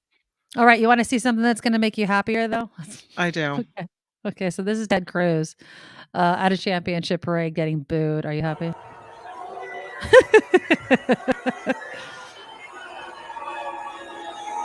So apparently he's like walking by Beto fans, World Series champions, and Ted Cruz waving and getting booed. Yeah, you could boo Ted Cruz. Look at his family's reaction to it. I just sent you another Biden-Obama video as well to your email. But yeah, did you see his family as that Jeep rolled by and they're like pointing at the people with Beto O'Rourke signs? Yeah, exactly. Oh, here, let's see this one. Oh yeah, this is the one that you sent me from Fox News. Here we go. I know. I don't often send you things from Fox News, but that's where it popped up first. So I noticed that as well too. So hold on, here it is. They appear in a video together. Hold on, let me close that. There we go. Hold on. We'll get it going here. Hold on. To see that dynamic duo hanging out. There we go. Here we go. Okay, let's start it over again. There we go. Look at that. Quick reminder. Vote. Go to iwillvote.com to find out where and how. Don't boo. Vote. I love when Obama says that. Don't boo. Vote. Yes. Yes, indeed. All right. And so again, tomorrow, obviously no returns are going to be brought in. I do have some feelers out for some interviews, but really we're just going to be pushing tomorrow. Turn in those ballots, get out and vote if you haven't. On Wednesday, Emily Hovind with Cal Matters will join us and we'll go over some of the races. And again, we're not going to know everything, but we may know some things. So definitely keep it tuned. Exactly. And we're fine to wait. All right, let's switch gears for the last 20 minutes or so of the show. So, Kim, let's start with you. Do you like it lighter, later, or earlier? Because we're now back in standard time. I think I like it lighter, earlier. Me too. Right about, at 6:30, I like when the sun goes down and it's time for nighttime. I like it. No. So I like it lighter later. Is that what you said? You like it lighter later? I like it darker earlier. Lighter. Oh, so we're opposite then. So you like standard time then. So you like what we're in right now. Yeah. I don't like it. I like it lighter later. I don't care if it's dark in the morning. I'm already grumpy. I love people that say this. Oh, but then it's so dark. Who cares? I always feel weird when it's like 8:00 at night and it's still like daytime out or the sun's just going down. Because that's what, then people are outside more and you keep the windows open and it's gorgeous. Yeah, Ricky O'Bear, lighter later. I'm a lighter later lady. Joe says lighter earlier. I'm a lighter later earlier. Joe likes it light earlier. So you like it in the morning. You like it when you wake up and the sun's there. I woke up this morning and my son was like, oh, I love getting more sleep, which really it's just one day and then your body starts getting used to it. But just how bright it is outside. My husband was my husband's first day back at work. So I guess it's fine. He had the shingles, which is a really unfortunate thing to have because he's quite young. So he had to greet the sun early this morning and go back to work, even though the shingles. I don't know if you ever had the shingles, Kim McCown. No. What's that? Isn't that over 50? You're supposed to get the vaccine That's for the what shingles? I thought. Well, the And vaccine. he's not. He's too young to even get the vaccine. The poor guy has been miserable, and he's still miserable. He's just pushing through. He's like, I can't stay home anymore. So, which is nice because all is coinciding with the layoff from Station X. I'm like, so how you feeling? Are you gonna go back to work soon? But no, the shingles are awful. And he got it early. You can if you get it. So, From but you, you can't get the shingles. Like I said, be I'm not careful I'm being not next to him, but you can't pass it on like the chicken pox, which is interesting. No, Because I mean, the if it was like shingles oozing lives all in over you. you, yeah. Right. If the blisters were oozing, You but no, get the that's not happening. shingles if you've had the chicken pox virus, right? But the Yes. shingles can't be passed on like the chicken can. No, it's not No. like that. No, it's not No. like that. So if your kids are vaccinated, like my kids are vaccinated, which is interesting. So for my birthday, my mom had like a surprise party for me and had a bunch of my friends I didn't even know. And it's just been obviously it was a tough month last month, right? Nice. And Yeah. so one of my oldest friends, the Republican, comes over with her baby, and I'm glad that James wasn't able to come because he was miserable. And I'm glad he didn't because her baby wasn't vaccinated yet against chickenpox. And I didn't even want to risk it. I didn't know if it would be like, but I was like, you know what? It's a good thing you didn't come. But yeah, exactly, Floyd. Oh no, that sucks. Poor guy. Every single person I've told, I'm sorry, honey, if you didn't want everyone to know, but everyone knows. His work's been awesome, like really, but they're up to their eyeballs in work. He's got to go back. He totally has to go back. So yeah, good luck. I hope he's lasted longer than I thought he was going to. I was like, if you feel like you're not going to be able to do it, come home. Yeah, anyone that has shingles knows what that's like. All right, so seems pretty evenly split between lighter, later, or earlier, huh? All right, Raider, Justin Ray, lighter, later. I'm a lighter, later, lighter, later. All right, here's an interesting souvenir story. Are you ready? So there was a nurse, and she's in Wisconsin, and someone comes in with, I think it was frostbite. So they had really bad frostbite on their foot. And so the foot had necrosis and all kinds of problems and was dying. So this nurse, where's her name? Mary Brown of Durham. She's being charged with the physical abuse of an elder person. And why? Shh, don't tell me she kept the foot. She allegedly cut off the man's foot. Even though much of the flesh was dead, it was still attached. Are you okay? Sorry, knocked my microphone over. Shock! I was shocked. The foot was still attached with skin and tendons. All right. So even though the flesh was dead, it was still attached. Another nurse in the room clutched the man's hand while Brown went to work, just basically sawed off this man's foot. But that's not the worst part. Wait, what? Was it an emergent situation where they couldn't do it in an OR with the proper anesthesia? What happened? I apparently, I don't know. I don't see anything about using anesthesia. She cut off the man's foot while another nurse held him down. He squeezed tight, moaning throughout the entire procedure. So obviously felt something. Lord. When the amputation was finished, Brown talked to fellow nurses about using the foot for a display at her family's taxidermy shop, complete with a sign that read, "Wear your boots, kids." Is something wrong with her? She did not have permission or authorization from a doctor to cut off the patient's foot, nor consent from the patient himself. Who? And so she enlisted another nurse to hold the guy down? And that lady went along with it too? I guess so. Yeah. Where did this happen? Is this some like third world country? What happened? No, Wisconsin, the Spring Valley Health and Rehab Center. So they're That's not rehab. cooperating. That's not No. rehabbing. You're like, I know what the problem is. It's your foot, and I want it. So yeah, And I want stay it for away my from that. taxidermy shop. Oh God, Jesus! that is so wrong. That poor person that had that happen. I know. In some sad celebrity news, Aaron Carter dies. You know who Aaron Carter is, Kim? I had to look it up. He's the little brother of the Of Nick Backstreet Carter. Boys. Backstreet I Boys or think New it- Kids on the Block? It was Backstreet Boys. Nick Carter Okay. was in the Backstreet Boys. And so Aaron Carter was his younger brother. He was a pop star and then an actor and then a rapper. And then like he tattooed his face all over the place. He's battled with addiction but he said he was 5 years sober. But he died at 34. Apparently, he was found in the bathtub of his Lancaster, California home.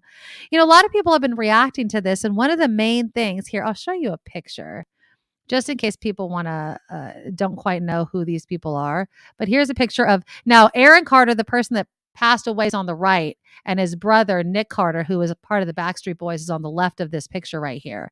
And a lot of people are saying, like, this is why you don't let your kids become celebrities.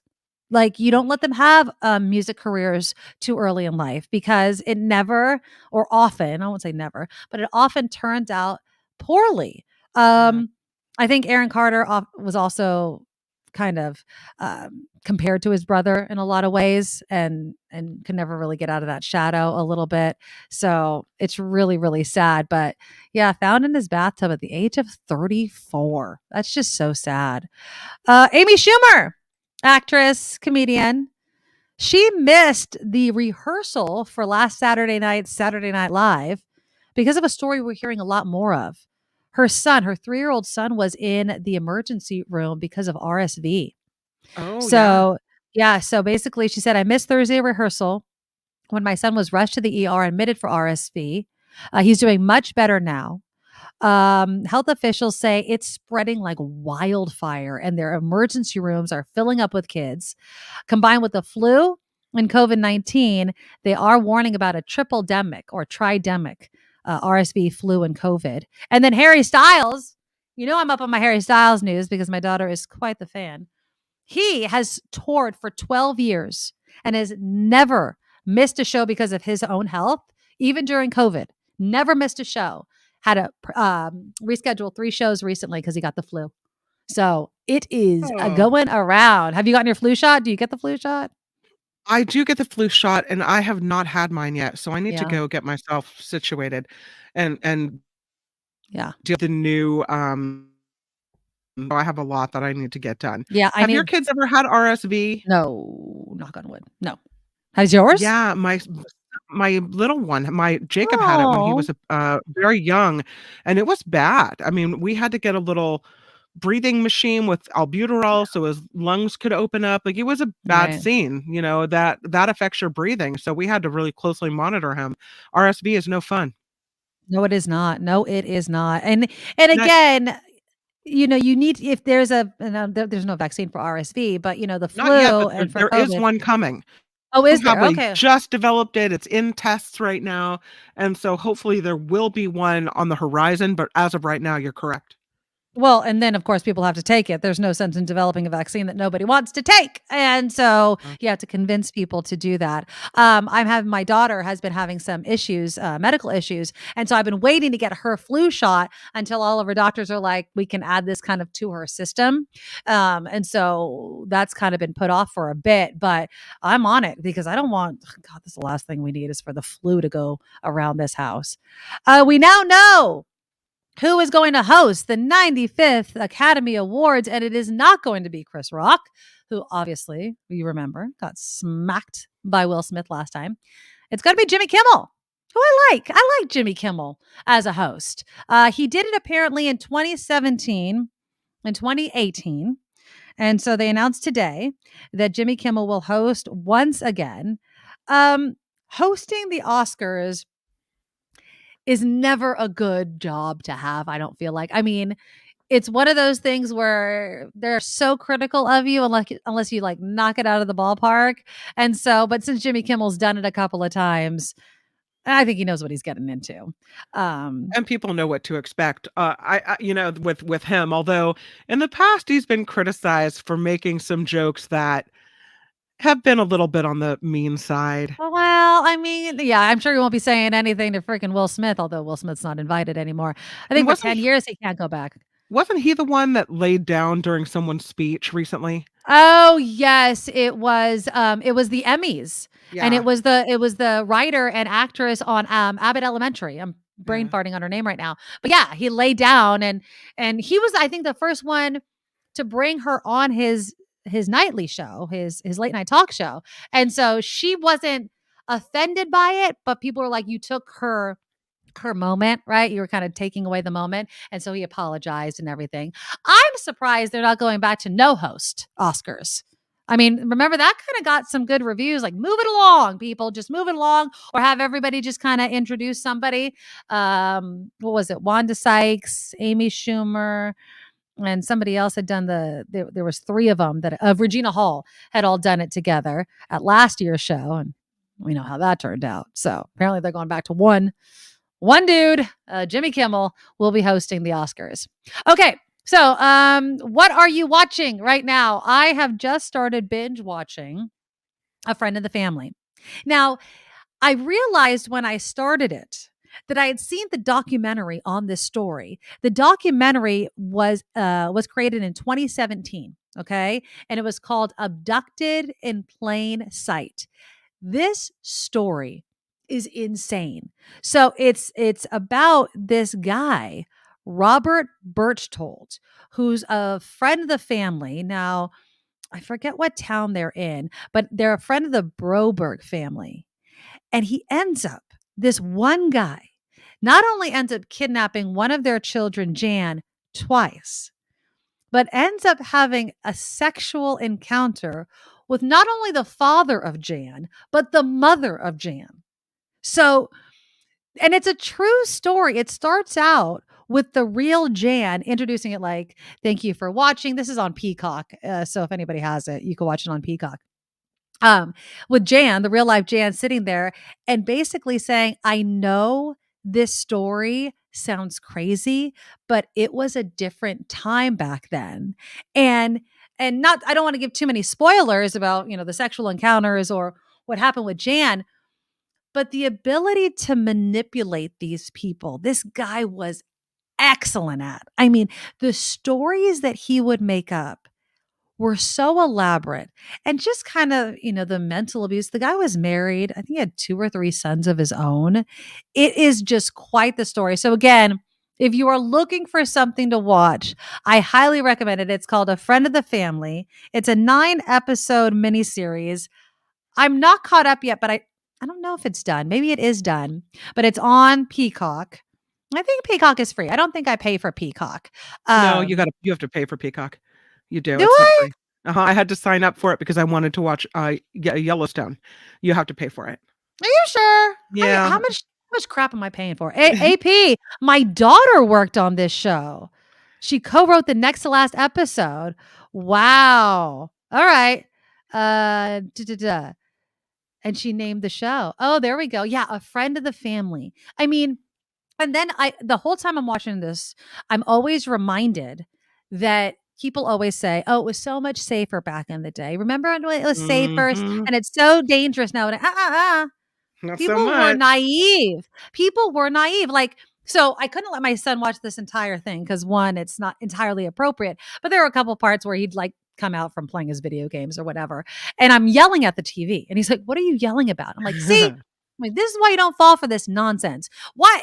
And the whole entire time I'm watching this show, I'm like, who's falling for this nonsense? But that was back in the day before we heard of all these stories. And maybe it makes us paranoid and less trusting. But I also think it makes us a bit more street smart. It's like, I'm not falling for your nonsense.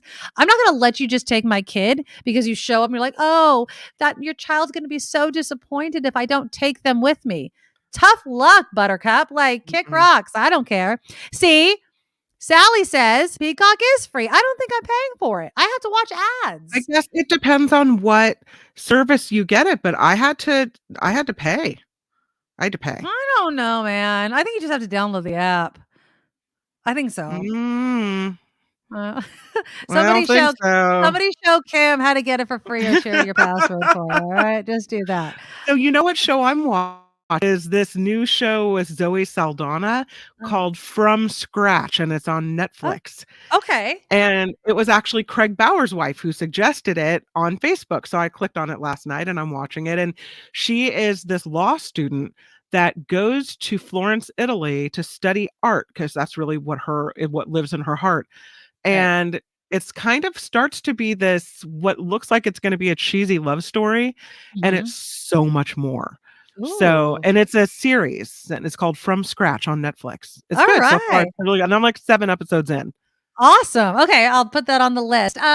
Okay, so we have a couple of minutes left. I do want to let everyone know to buy your Powerball tickets, but don't even bother because we're going to win, Kim McAllister. We are going to Almost, win. at 1.9 bill, don't you think you just say 2 billion? It's 2 billion. I'll take a quarter of it. I don't even care. Absolutely don't care. $2 billion. It's like, that's so much money. I can't even wrap my brain around it. Well, I had to throw this in because, obviously people say you're wasting your money, you're just throwing it away. Some people say it's like a bet.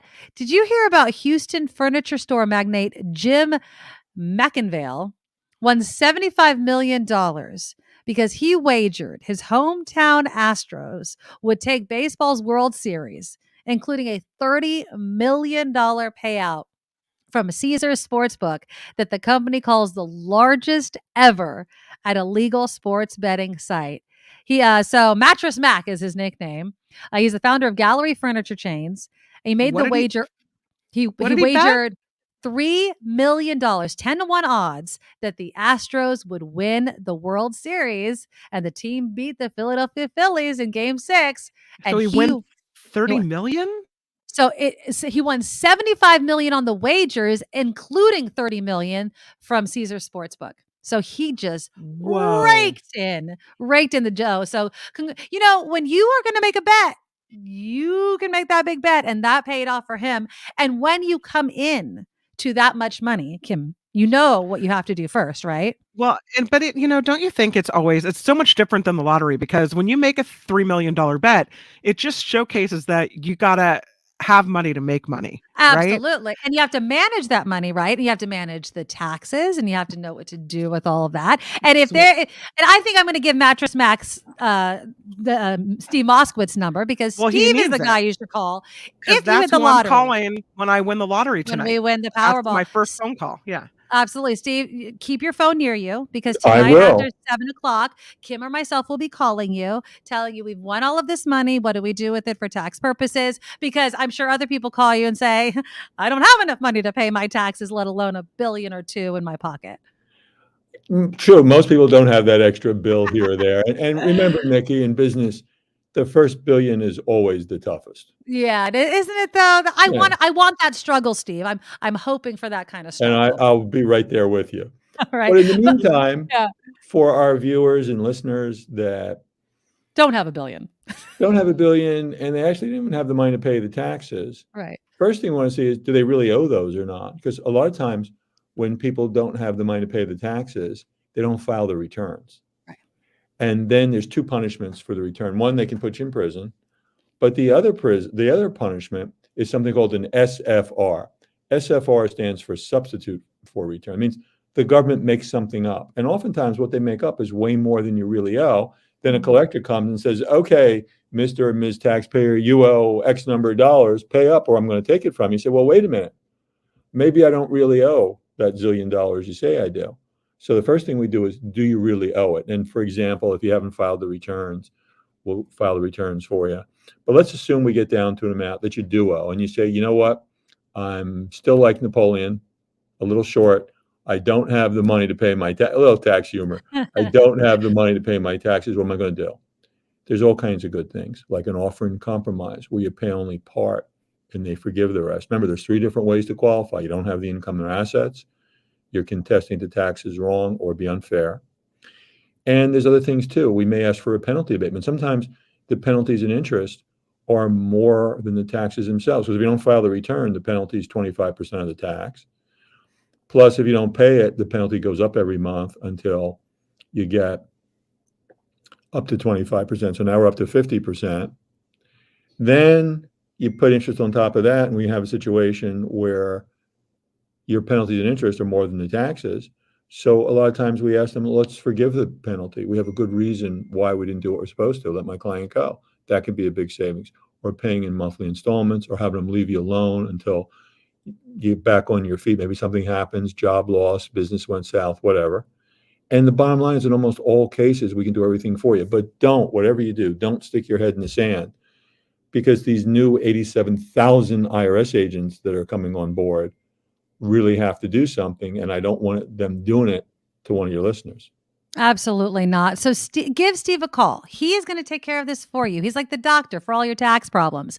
Give him a call, 888-TAX-DEAL or MOSKOWITZLLP.com. You do that so well. I love it. I love it. Steve, I really appreciate you coming on, being our founding sponsor. Have a great afternoon. Pleasure. Thank you so much. All right. So great show today. Again, give Steve a call. Give a thumbs up before we let you go. It really helps the show and everybody find our show. Please, if you can, scrounge up some money and help financially support this show. You can do so by going through our Patreon. And you can find it at thenikkimedoroshow.com. That is thenikkimedoroshow.com. Any little bit helps us out so very much. A big thank you to Kim McAllister, to all of you. Great conversation. Tomorrow is election day. Fill out those ballots. Turn them in. Vote. It matters. They don't spend this much damn money on elections if your vote didn't matter. We'll talk tomorrow. Bye-bye. Nikki, you're all so awesome. You're proud, like a beautiful blossom. You're all so the best. I really can't rest. You're all so awesome. Wow. Okay.